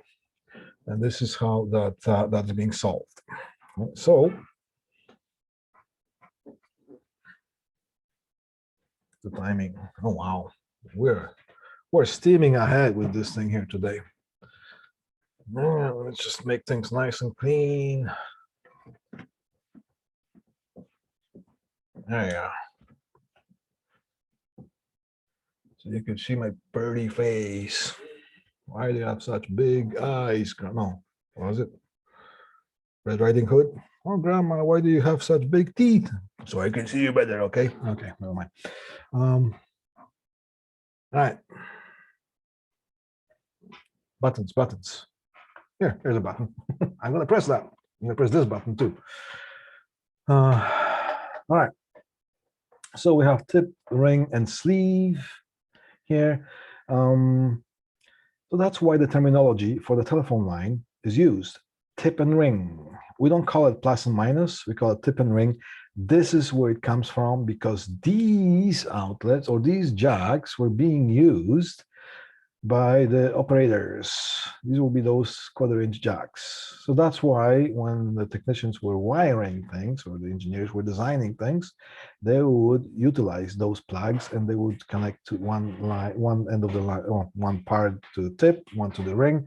So that's why telephone line has a tip and ring. Okay? So that's the tip and ring. The other one is sleeve. That's for the balanced, and the other one is for the unbalanced. You figure out which one it is for which, based on what I just told you. All right, now, peripheral devices. Now, do I have a magnified version? No, not yet. I don't. Okay, so when it comes to tip and ring, okay, usually in audio or guitar thing, you would just connect the ring to the ground reference, and the tip would be the positive. Right? Now, take a look at this. This is the telephone exchange POTS line. Here is the -48 goes on the ring. So the ring still is more negative than the tip. But here's something really interesting. Right? The tip, even though it's more positive than the ring, but the tip is sitting at the ground reference, even though it's more positive. So the ring would be negative with reference to ground. And again, you still keep the same scheme. The tip is more positive than the ring, but the signal is being carried on the more negative cable or conductor. The reason for that is that first, they they have done it so it was the other way. Right? The ring would sit on the ground level, and the signal will be carrying on the positive. When there will be those telegraph lines along the railways, usually in the good old days or just the old days, there'll be those copper wires, and they would corrode a lot. They had problem with corrosion. And somebody discovered that if you reverse the polarity and you make the tip equal to ground, and the signal will be more negative than the ground, then the problem with corrosion disappeared. So that's why, and it's just carried on and it stayed that way. So tip and ring, tip is more positive than the ring. However, the tip is sitting at 0 with reference to ground. Okay. So what is it that I wrote here about a year ago or so? While designing the system, which involves interfacing with an ATA or other peripherals devices, such as paging interface or loud ringer, confirm the specifications. Okay, so I'm going to talk to you about that after I give you this. Okay, now, here is a typical device that is called an ATA or ATA adapter. That's the one that's with Cisco, and it quite often is being used together with the VoIP systems. Or there could be another one that is being used with the Panasonic system or the Toshiba system or whatnot, or Norton Telecom system or Meridian. At one side of, remember, at one side of the ATA adapter, there is a POTS output that is accommodating the plain old telephone service, which was the tip and ring. On the other side, it connects to whatever system is designed to connect with. So it's going to translate the signal from whatever it needs to translate onto POTS. Now, if somebody gets the internet over the telephone cable at home, and quite often you're going to see that people don't get the regular telephone lines anymore. They get the telephone through the internet, and they ship you something that's called a telephone box that connects to your router or your modem. The telephone box is the ATA adapter. It's just that for the consumer purposes, they're not going to call the ATA adapter because then they will have to explain what it is. They just call it the phone box, but that's what it is. It translates the internet type of or Ethernet signal coming out of a router into POTS, and then you can connect regular telephone line that you buy at Walmart or Canadian Tire or whatever else. Okay. There's there's a loud ringer, and this is a combination of both. This one flashes a strobe and it can make a loud ringing noise. Now here's a paging interface, right? This is how the paging, there are many paging interfaces, but the paging interface is just like a telephone set. It has part of the like a single line circuitry that is supposed to connect to a POTS output of the paging interface. Now, when you dial the ATA adapter that belongs to a system, that thing is programmed to have an extension number. So the reception would be like, for example, 221. The telephone in the staff room would be 222. the telephone somewhere in the lobby could be 223. So every phone has a specific extension number, and so does the ATA adapter. To the phone system, on the other side, the phone system thinks it's plugged into a phone and is going to treat it as a phone. But the regular phone has a handset on the other side and all the buttons that do different things. The ATA adapter has all the circuitry that's inside, the smart circuitry, but on the other side, it has a single line output, which is the POTS output. And you can program that. So if you dial that as an extension from another phone, it is going to produce a ring tone on the other side. And remember what I said, we're going to go over that again. When the system idles, the POTS idles, it's sitting at 48 volts DC. In order to make the line ring, it is going to jump up to 90 volts DC with some AC properties as well. Okay, but let's just, to simplify things, I'm just going to say, if you just take a regular telephone to a power supply, you're going to crank up the power supply to a 90 volts, it's going to start making the phone ring. Excuse me. So the idea of that ringing is that you can dial the ATA adapter. The output of that, which is a single line, POTS, is going to start ringing, going to go up to 90 volts DC. It's plugged into the paging interface. Paging interface has a sensing circuitry, and it's going to sense that ringing. And it could be programmed, so when it senses that ringing, it's going to automatically pick up. And instead of saying hello, it's going to say beep. That's a confirmation tone that the paging interface has received the phone call. Now, depending on how this thing is programmed, you can, that could be your cue to start talking right away, and it's going to pass the audio from that phone that you dialed through the ATA adapter, through this circuitry here. It's going to pass the audio to the paging amplifier, and then you can do an all-call page. Or sometimes it could be programmed into a different, you can have to do one more stage, which means once you get that confirmation tone, you are going to have to select a zone. And for example, zone 1 could be the hallways. Zone 2 could be the offices. Zone 3 could be the production hall.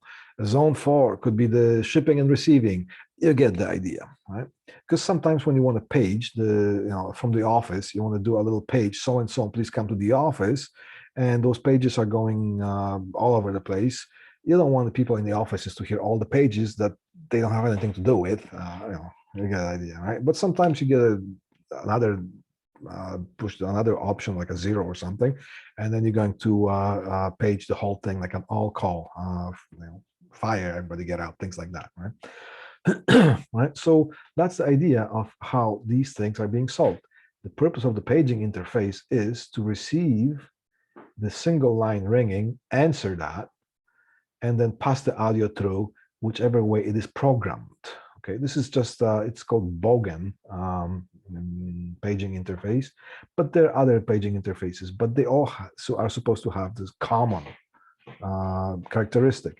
They're supposed to interface to single line, and the other side, for whatever purpose they're going to serve in a small business environment, you're not going to have zones, but sometimes you're going to create zones. So that's why you have those different modules, and you just have to read the manual of the specific one, or you're going to be trained by the company who is selling that thing to your company, of how to program those. And if you still don't know how to program, you just have like a random service call. There will be a technical support number, and they will tell you, but you still have to know, some of the basics. Okay, you don't have to know what single line is. You have to know what, how to tip and ring is and things like that, which is I'm basically telling you right now. Now, just a little side note here. I'm just going to remove that here for example. While designing a system which involves interfacing ATA, which is the analog telephone adapter, to other peripheral devices such as paging interface or a loud ringer, confirm the specifications of all devices involved. Different devices can be made by different brands, bearing different input and output levels. Best thing, and I will explain what I mean. Read the specs and confirm in practice, because sometimes the specifications are going to say, yes, it should accommodate this, but when you connect that, something doesn't work. This can save you a lot of time, aggravation, especially when designing a larger system involving purchasing and installing multiple devices. What do I mean by that? Is that, yes, theoretically, everything should be the same. The ATA adapter is supposed to receive the signal from whatever the system is supposed to receive, translate that into pots, and it's going to have to make the, when you dial the ATA, it can be programmed, the ATA can be programmed to start producing a ringing tone on its output, and that ringing tone is supposed to go to the paging interface, and paging interface is supposed to sense that. Sometimes things get wrong in the translation or whatnot, that, for example, that ATA could be producing 90 volts, but not as powerful. So the a paging interface could load it down. So if you're designing, and then it's not going to be enough of that for this thing to sense that it's ringing, very frustrating sometimes, right? And sometimes you get the same brand, same everything, and that thing goes down, and you replace that with another ATA adapter from the same brand, but it's like upgraded model that was done later, and somebody didn't think about that because they were trying to save on parts or things like that. When you are designing a bigger system that requires you to purchase a lot of them, just bench one of the system, get the one that's going to be installed, the paging interface, make sure it works, confirm that before you send somebody to do this. All right. So that's and I'm telling you this because I came up to a situation like that once. So I'm just giving you some of my life experience with this. Yeah. All right, USOC color code. Okay. USOC stands for Universal Service Ordering Code. Before, the main company that would service the telephones would be AT&T. That would be the first company. They would have their own standards. Now, later on, with different countries, different parts of the world, the telephone system was also implemented, and different companies would implement their own standards of making connectors, making jacks, connecting wires, and so on. But when the world started shrinking, that became a problem, right? So at some point, things had to be standardized. So that's when USOC came in, Universal Service Ordering Code, and the color code. And here's the red and green, okay, or green and red. Green stands for tip, red stands for ring. So a single line would only use the red and green, and they would use the two most middle prongs. That's a single line. Telephone said, no matter how many prongs it has, it's going to use the two middle prongs as pair one. If it's supposed to convey two pairs, then it will be done like so. The two middle prongs are going to be pair one, and the prongs that go outwards are going to be pair two, and more outwards pair three. So here's pair one, pair two, pair three, and pair four. That's the USOC configuration. That will be the old color code. You're going to see red, green, black, yellow, and then white and blue. Right? So all solids. Yeah. Now the new code is implementing the 25 pair color code. So it'll be a blue, orange, green, brown, slate for first 5 pairs. And then you're going to change the group color from white to red. And again, blue, orange, green, brown, slate. More expandable system. Okay. So this is how things are being translated. So for example, the tip for pair one would be the stripe, and the ring would be the solid. Okay. So you see the white pair, white-blue pair, it has more white than blue, so that's the stripe, and this one has more blue than white, so that would be the solid, considered solid. And then you go outwards, blue-orange, blue, orange, and then green. So this one conveys 3 pairs. Right? And if there was two more prongs, it will be the brown. Okay, so that's the USOC configuration. What did I say here? A USOC complies only to conventional telephony. USOC is not used in data connections. The jacks might look the same, the cables might be the same, but the color code configurations are different for data and for telephony. For data, we use T568A and T568B. Remember the dense? Blue, orange, green, brown for A, or blue, orange,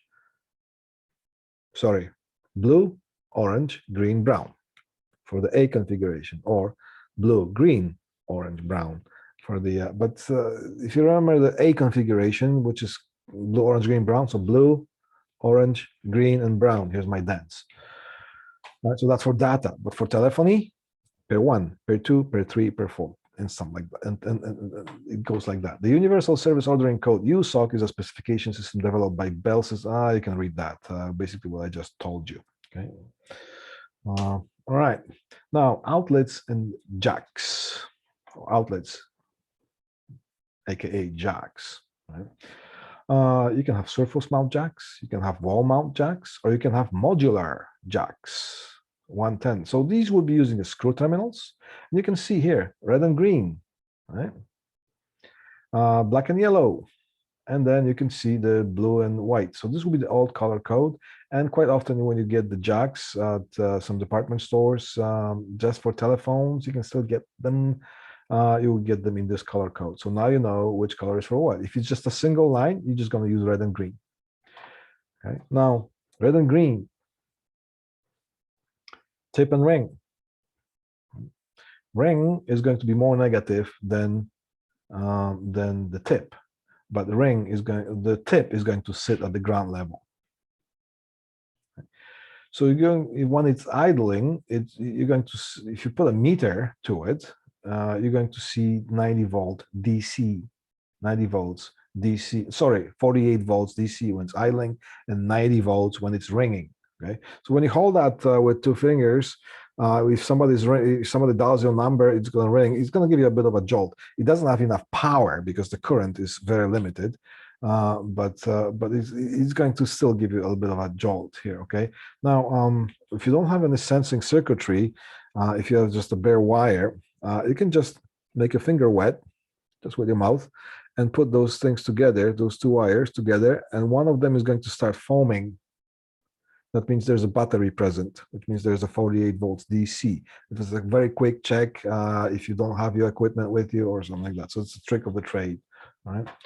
And then, of course, there's that modular jack. This can be used for data as well as for phone because the footprint of that jack is the same. You can plug in a telephone cable onto a data jack. It's going to fit. It's going to hit the prongs just the right way. Okay, but depends how you wire that. You can serve as a telephone or you can serve as a data. So you can use the T568 formula color code to wire the data jack, and it's going to be data jack. Now, remember, the blue pair is pair number 1, the orange pair. So as it is, the data jack can serve, as it is wired, as 2 pair telephone jack, right? Because blue, orange. Right? Then the green and brown, that then is different, right? But you can use also you can wire it in a USOC configuration. You can use this as a telephone jack. And if you want to just do telephone jack, you just utilize the blue pair on the jack to bring the phone line. Now, remember this, and it's going to be on a test. The blue color-coded terminals on the jack itself are going to take you to the 2 middle prongs of the proper jack, of the jack output, physically. Okay? Remember that. So whatever you bring as a single line, if you want to wire it as a telephone jack, you bring whatever the signal, onto that blue pair, blue terminals of the jack. So if you have the phone line coming on the blue pair of whatever cable you get, you connect it to the blue pair of the terminals on the jack. If you have same, if you use the same cable and get another pair from the same cable, and you want to get another, so of course you're going to use maybe the orange pair. You still have to plug in that orange pair to the blue pair of the jack terminals, because that's where it goes to the two middle prongs, and that's where you plug in the phone. It's going to look for the signal there. Get the idea? You get the green pair. You still have to connect that to the blue pair of the jack terminals in order to connect it as a telephone. You can do that. You can use Ethernet cable to get 4 lines. 4 telephone lines, and you can split that, and you can connect 4 different telephone jacks. It's been done, right? But you cannot use the telephone jack, even if it has 4 prongs, as a data jack. It's just because it is not made physically to handle the data speed, the transfer speed, and the crosstalk, and all the specifications. It's not meant to handle the data signal. Just not going to pass it properly, right? So you can use the data jack as a telephone, but you cannot do it the other way. Right, so connectors and plugs. RJ stands for registered jack. RJ11, it has 2 pairs of prongs. RJ12, so it can accommodate 2 pairs. RJ12 is the same size, but it has 4 pairs. Then there's RJ22. That's the one that's a smaller jack that is being used for the handset cord. And then there's RJ45, registered jack 45. That's the 4 prong, and it's used mostly for the Ethernet. Can you, if you terminate that in the phone, yes, you can do that too. And it's been done because some of the paging interface require more pairs. So you can make up your own cable using those RJ45s, and you can plug that into, sometimes different equipment calls for different cables. So yeah, but these are mostly being used for Ethernet, right? All these RJ, except for RJ42, is typical handset core. Okay, so all these RJ plugs, except RJ22, which is the typical handset cord, will physically fit into the RJ45 modular data jack. So you can just get a regular telephone cord, and you can plug it into the RJ45 jack, the ones that we terminated with the 110 punch down. Yeah. It is possible to use data patch panel and terminate telephone signal on some ports instead of the BICs. Yes, you can do that too, right? It is common practice when terminating equipment racks in small business scenarios. So you can use BICs, or you can bring those into depending on the situation. Okay, but BICs is the most common thing. Sometimes you just punch all those in the one patch panel, and sometimes on the other side you wire them in as a telephone. You get the flexibility, so you can use that jack as a telephone. Or if you change your mind, you can just rewire it on the other end and just plug in the data jack, as long as you get the proper cabling into it and it's punched down and terminated properly. Okay. It's okay. Unloaded patch panels work best in this case for wiring comfort, as well as it is possible to use different colored jacks for different signals.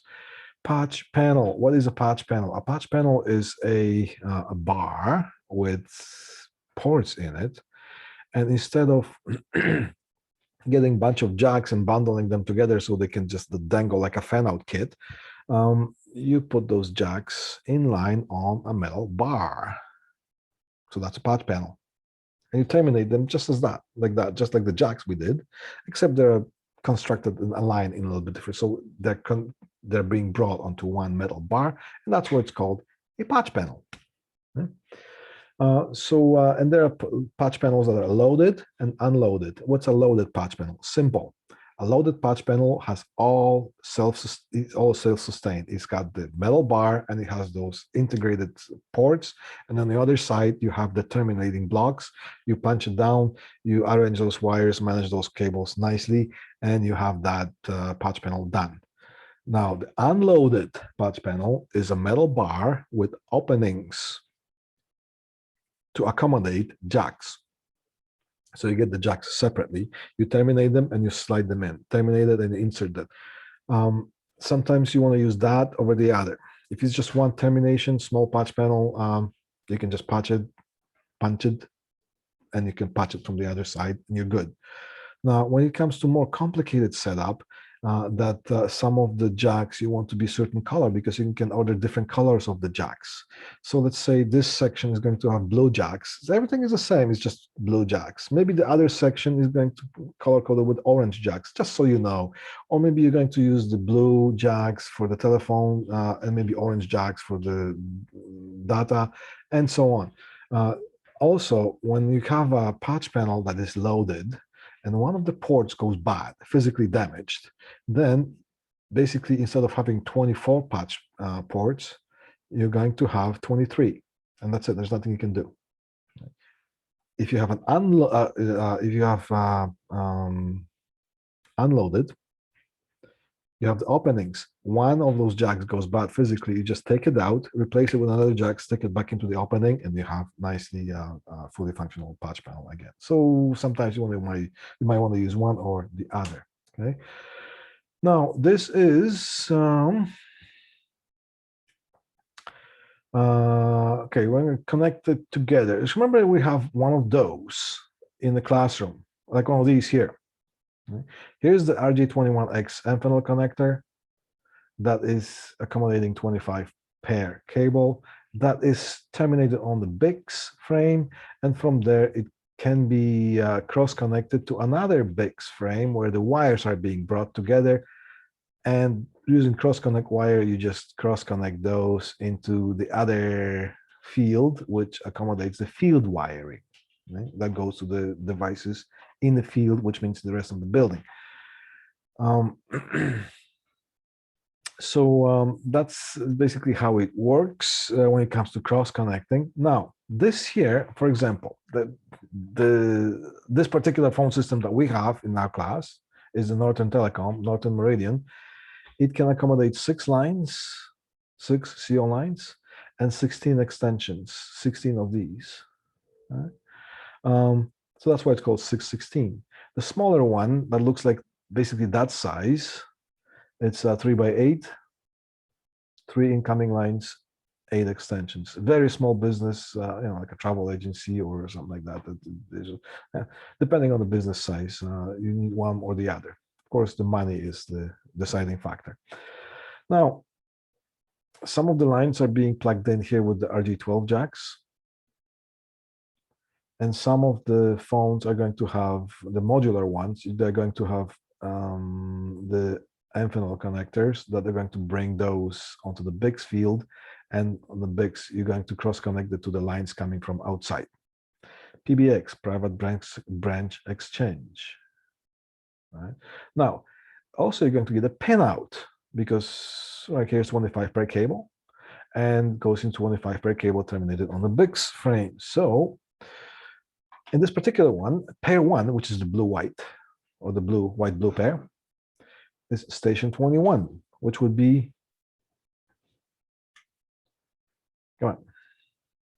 which would be, for example, the first station, and you would have the designated extension number 21. Station 2 would be 22, and so on. Okay, so you just keep going. Pair 1, station 1, pair 2, station, and this one is 16. So until you go to the pair number 16, which is yellow-blue, that's the extensions. Then in this particular case, there is a bunch of nothing. And then pair 22 goes to the external paging. So that's audio. This particular one, you can connect straight to the audio amplifier and page. Or you can connect ATA adapter to any one of these and dial that, and that is going to convert the audio and through, just as we talk about, through the ATA adapter. Right? Then external paging contact closure. So this is, if you do the page, it can be programmed so the relay contact, the dry contact closes. Quite often you're going to have that utilized in the paging amplifier. Just think about it. When you have a paging amplifier and you have audio line connected and it's not being used as for paging, for the audio signal, that input is always receiving. So you're going to have a noise. That noise is going to be amplified and it's going to come as something like a hiss through the speakers. Very annoying thing, right? So the paging amplifiers quite often either are gated, which means you have to have certain level of a signal for the amplifier to kick in, or you can have a controlled input, which is going to be controlled by a relay. So the phone system can be programmed. So when somebody does the page, pick up the phone and either dial the feature of the paging or press a button that says page, then a bunch of circuitries are going to do all their magic, and they're going to produce audio signal on the output, and they're going to close the relay, which means it's going to activate the input of the amplifier. So only the input is active when there's a page being done. All the other times, this input is going to be shut down just to not produce that annoying hiss to the rest of the, Then there's the auxiliary ringer contacts. So this is more like self-contained system for small business that doesn't require ATA adapters, although they can be connected as well. So auxiliary ringer contacts, it can be programmed to be associated. For example, it could be programmed to be associated with certain extension. When that extension rings, that loud ringer also rings. And usually it's just the same thing. It's a dry contact relay. And it can be programmed so it doesn't happen during the daytime. And it can be programmed so it happens, so it rings for the night shift. And then there is, so these are pretty much outputs. And the last one here, in this case, is the violet slate. It's music on hold. So this would be the input. Usually people would connect like a radio receiver to it. All right. So just connecting the whole thing. So you have the KSU or PBX. Then there's the cross connect field, and from there it can go. It can go to an ATA, and the ATA can go to the single line telephone set or a door station. Door stations, as it says, door station. So somebody come up, presses the button, and that can send a signal to the ATA, and the ATA can ring, right? Or in the larger companies, these are all commonly used in truck entrance gates. So a truck comes up, those things would be raised from the ground, so the truck driver doesn't have to get out. They just can reach it down, press the thing, press the button here, and that is going to activate the ATA, and the ATA is going to be programmed to ring at certain extension, certain station here, all these, like for example, the supervisor's office at whatever the receiving, shipping and receiving, right? So it's going to be programmed as a hotline, okay, or direct DID, direct inward dialing, okay? No hotline. All right, so that's and it also can be plugged into just a regular telephone set that can be put in the lobby. So it could be controlled entry. Somebody comes to a lobby, picks up the phone, and it could be a list of extensions of who to call, or it could be programmed as DID, direct inward dialing, so it rings the reception automatically. Okay. So that is the ATA adapter, and it goes and it just connects just like one of the phones. The loud ringer also goes into the Bix field, bunch of extensions. And here's another ATA adapter that is connected to the paging interface, and that paging interface connects to the amplifier, and that goes to the constant voltage distributed audio system. That's the PA lesson that you just got in the first hour of this of our wonderful show here. Now, here is the 911 phone. So here's the CO lines. So all this, like for example, these could be programmed as the rollover lines, and we can go into the system here. So CO1 through CO6, they each have individual numbers, but only one of them is being published. And the idea of the rollover lines now. Then there's going to be a CO line 7, and that can go directly, bypassing everything. It's going to go directly into the 911 phone. I know everybody has cell phones, so if something happens, they can dial 911. However, it cannot be expected that somebody has a working cell phone at some emergency situation that happens. The company is supposed to provide the possibility or do everything that it can to provide the best possibility of being able to call for help. So then we implement something that's called the 911 phones.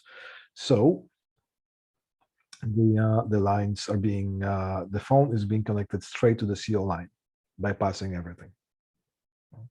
So this is the end of the conventional telephone systems. Now it's 5:12. We have still 45 minutes we're going overtime a little bit, but I just want you to know this. So if you have to do something, whatever you have to do, you can leave. I'm still recording, so I'm going to post that on YouTube.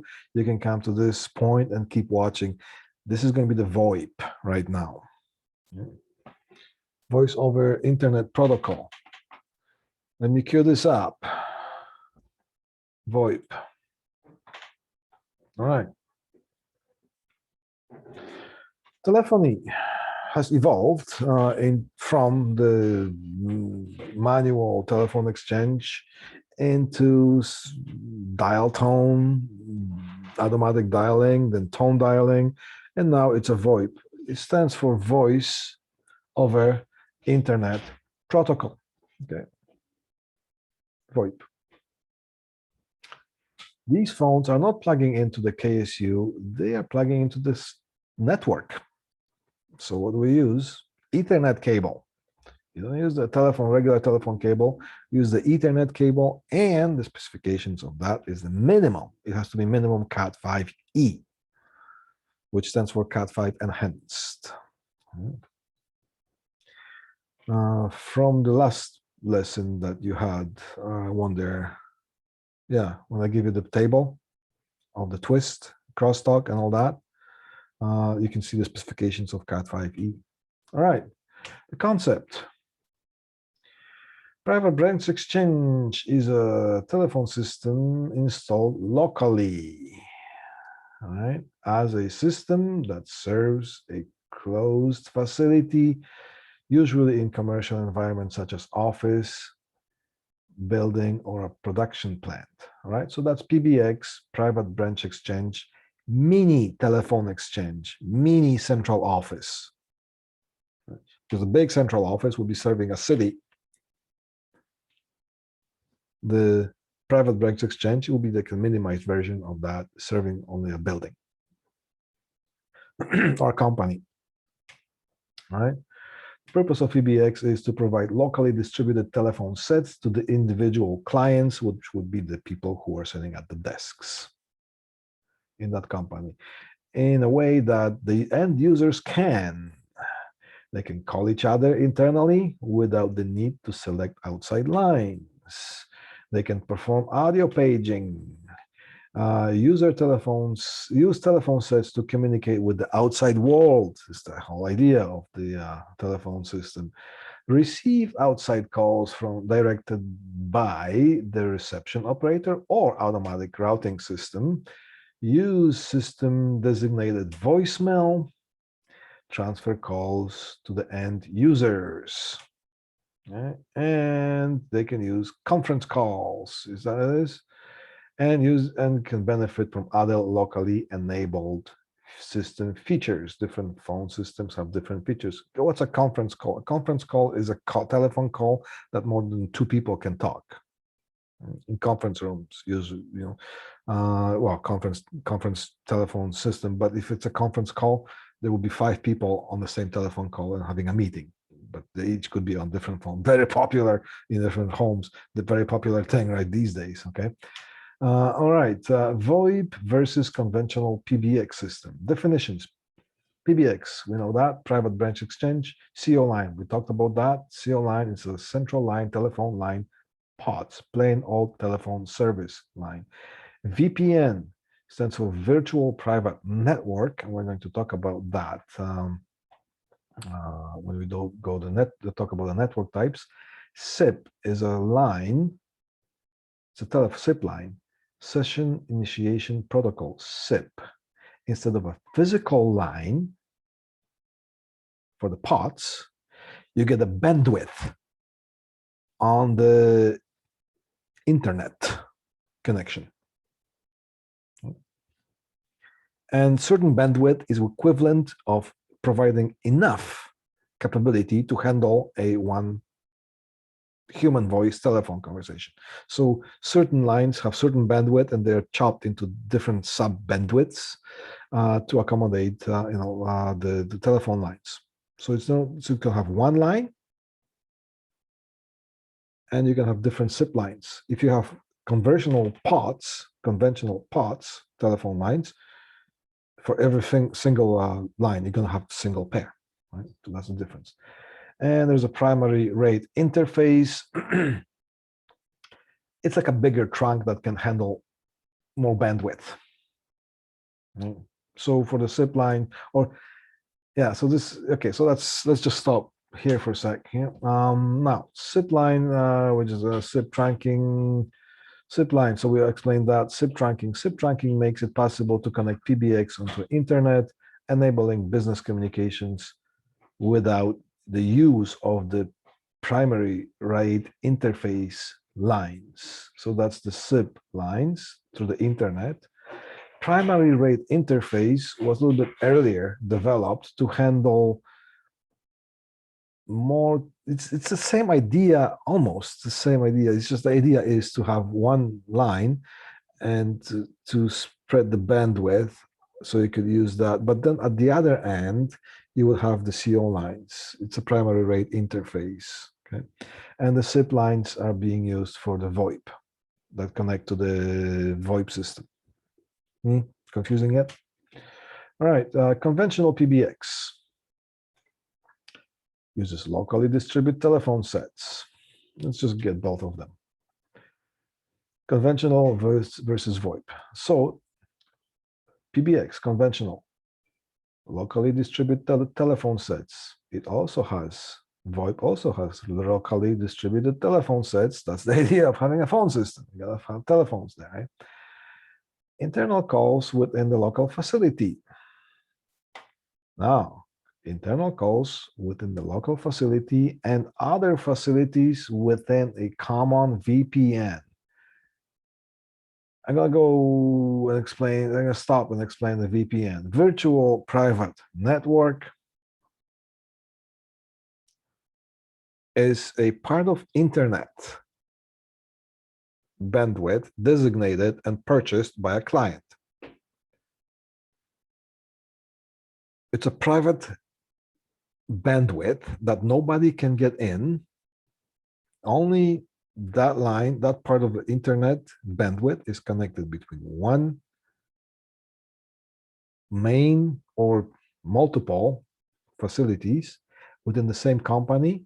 You have to have the access to it, and the whole thing is encrypted in a way that it's supposed to be unpenetrable, but we know anything is penetrable. But for the sake of argument here, we're going to say this is unpenetrable channel of the internet. Okay, so here's a VoIP.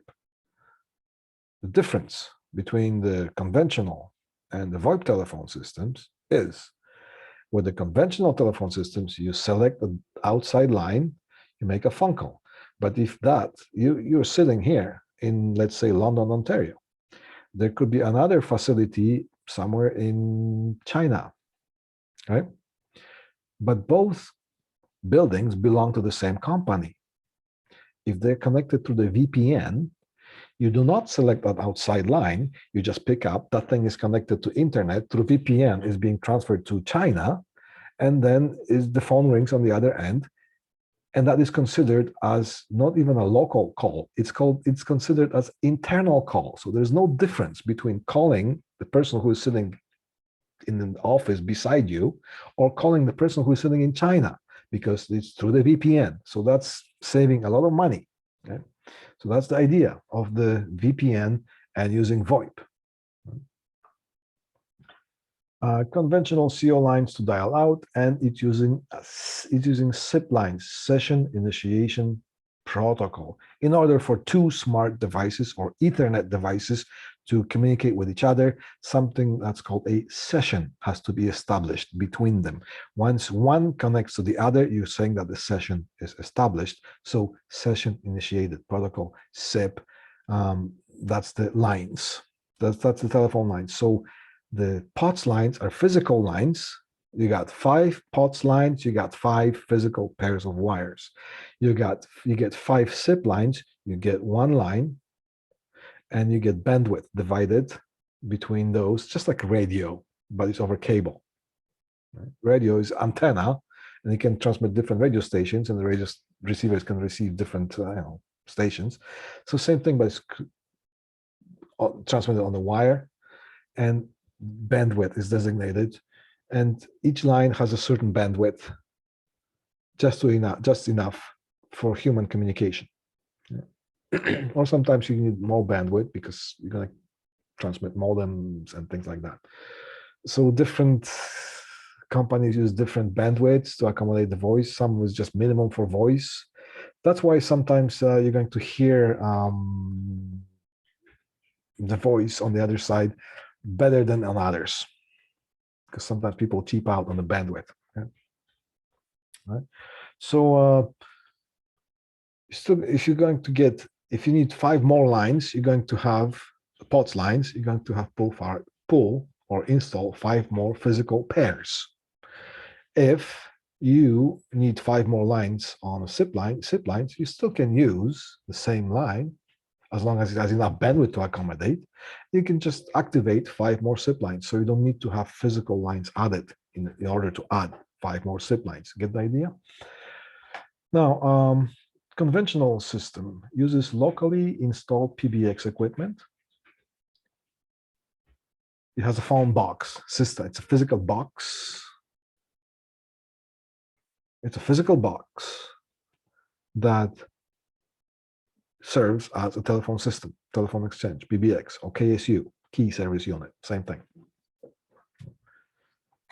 Now, the VoIP can also have the same thing, locally installed PBX, except it's going to act as a VoIP, different, it's going to work differently. Or it could be hosted routing. What's a hosted routing? Hosted routing is, because everything is happening through VPN. So there's one big VPN, virtual private network, that whoever is using that taps into it. It could be London, Ontario, it could be China, there could be Spain, this guy could be in Germany, this guy could be in Poland, this guy could be in whatever. Right? But they all tap into the main VPN network. So it's just like expanded LAN, local area network, but it's not, right? And the hosting company that does all the telephone routing can also be somewhere, anywhere in the world, tapped into that VPN. So there is no physical box in every facility, except that every telephone plugs in through Ethernet cable to the patch panel. That thing is patched into the switch, and the switch is patched into, it's connected to whatever logic system that basically makes the whole network happen. Okay. So there is no physical telephone box.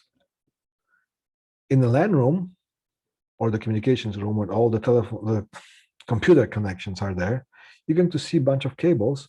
And when you walk in there, you don't know which ones are connected to computers or which ones are connected to the phones. And some of them can be connected through the phone and from the phone to a computer. It's an Ethernet protocol that they're using. That system can be connected to the VPN, virtual private network, which is a chunk of internet designated just for the client who pays for that chunk and private, nobody gets in. And the hosting company also can be tapped into that VPN and could be interfaced logically to all those companies that are using it, all those buildings that are using it. So there's no difference. If you want to dial, if you're sitting in London and there's the same company that has a different branch in China, you pick up the phone and dial the extension number of the person in China. So and let's say the hosting company is using the equipment in Montreal. So the phone call gets routed through VPN to Montreal. From there, it's being routed to China because that's the extension it sensed. Right? right? And it's considered as an internal call, not a long distance call, because it's going through the internet.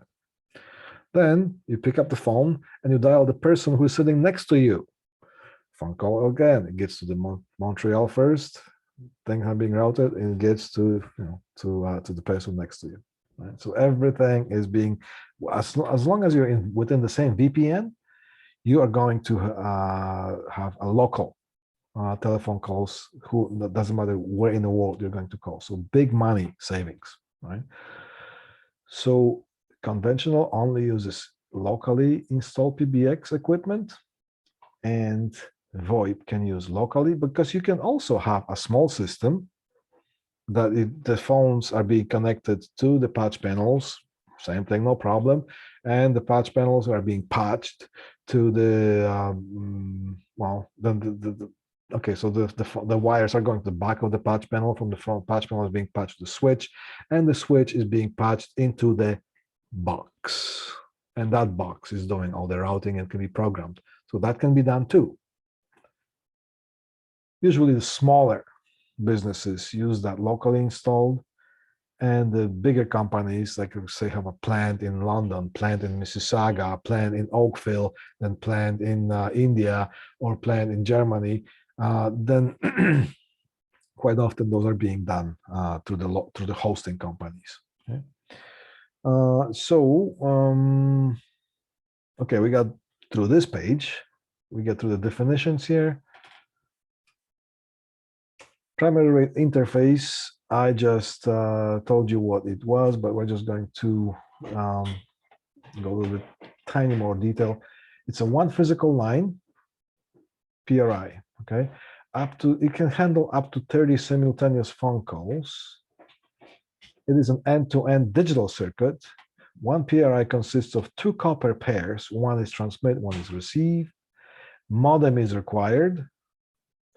Multiplexing is used to carry multiple channels over the line. And it could be a frequency division multiplexing or time division multiplexing, but with PRIs, I think there's a frequency division multiplexing is being used. Frequency division versus time division. Frequency division, it's every channel has its own frequency, just like radio, but it's over the wire.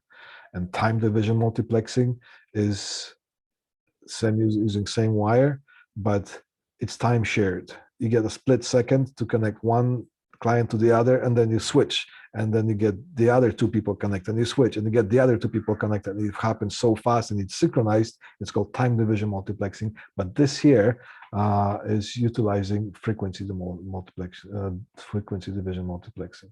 Okay. Each pair bandwidth 64 kilobits per second. All right.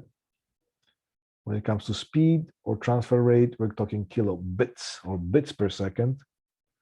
And when it comes to storage, we're talking about bytes. Okay. The hard drive can handle 1 terabyte, but the Ethernet line is capable of 1,000 megabits per second. Now, there are two types of PRIs used in the world. Okay, so E1 can handle about 30 channels, 30 telephone conversations, mostly used in Europe and in India. Then there's a T1. It can handle 23 or 24 channels and used in North America here, US and Canada. Now, when it comes to going inside the building with PRIs involved, sometimes you can hear terminology say, where's the PRI? Or you can say, okay, the person who takes care of the facility says, okay, here is T1, or where is T1? Here's T1. They look like that, some of them. Okay, there will be a T1 and there will be a T1 here.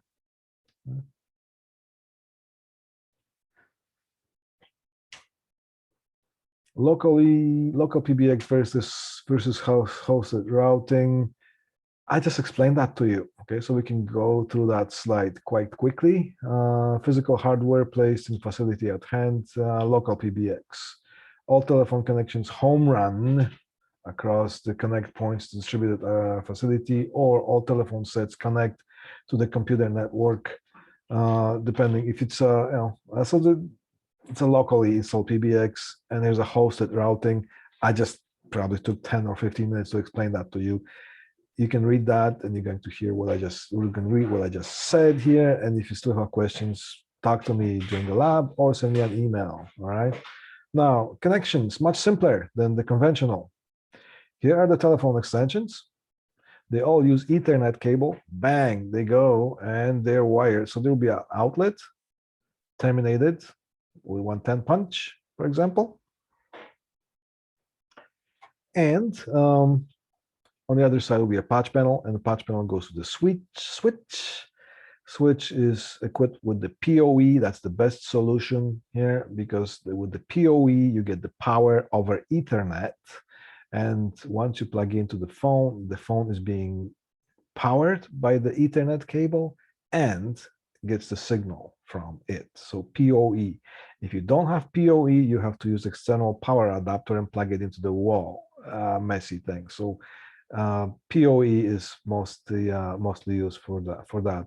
And then you get the VPN or the router that has a VPN capability.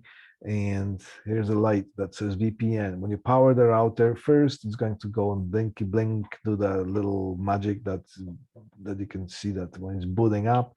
And then you're going to see the WAN, which is wide area network, which means it's found the internet, so that's good. And then maybe 30 seconds more is going to pass, and hopefully the VPN is going to come on, which means it's found the VPN on the internet. Okay.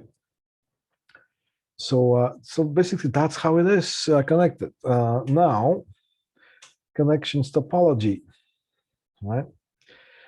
You can have a dedicated line. So you can have in the office, you can have Ethernet connector or line run to the phone, and you can have an Ethernet connector going to the PC. So it's a dedicated connection. But you can have an inline topology.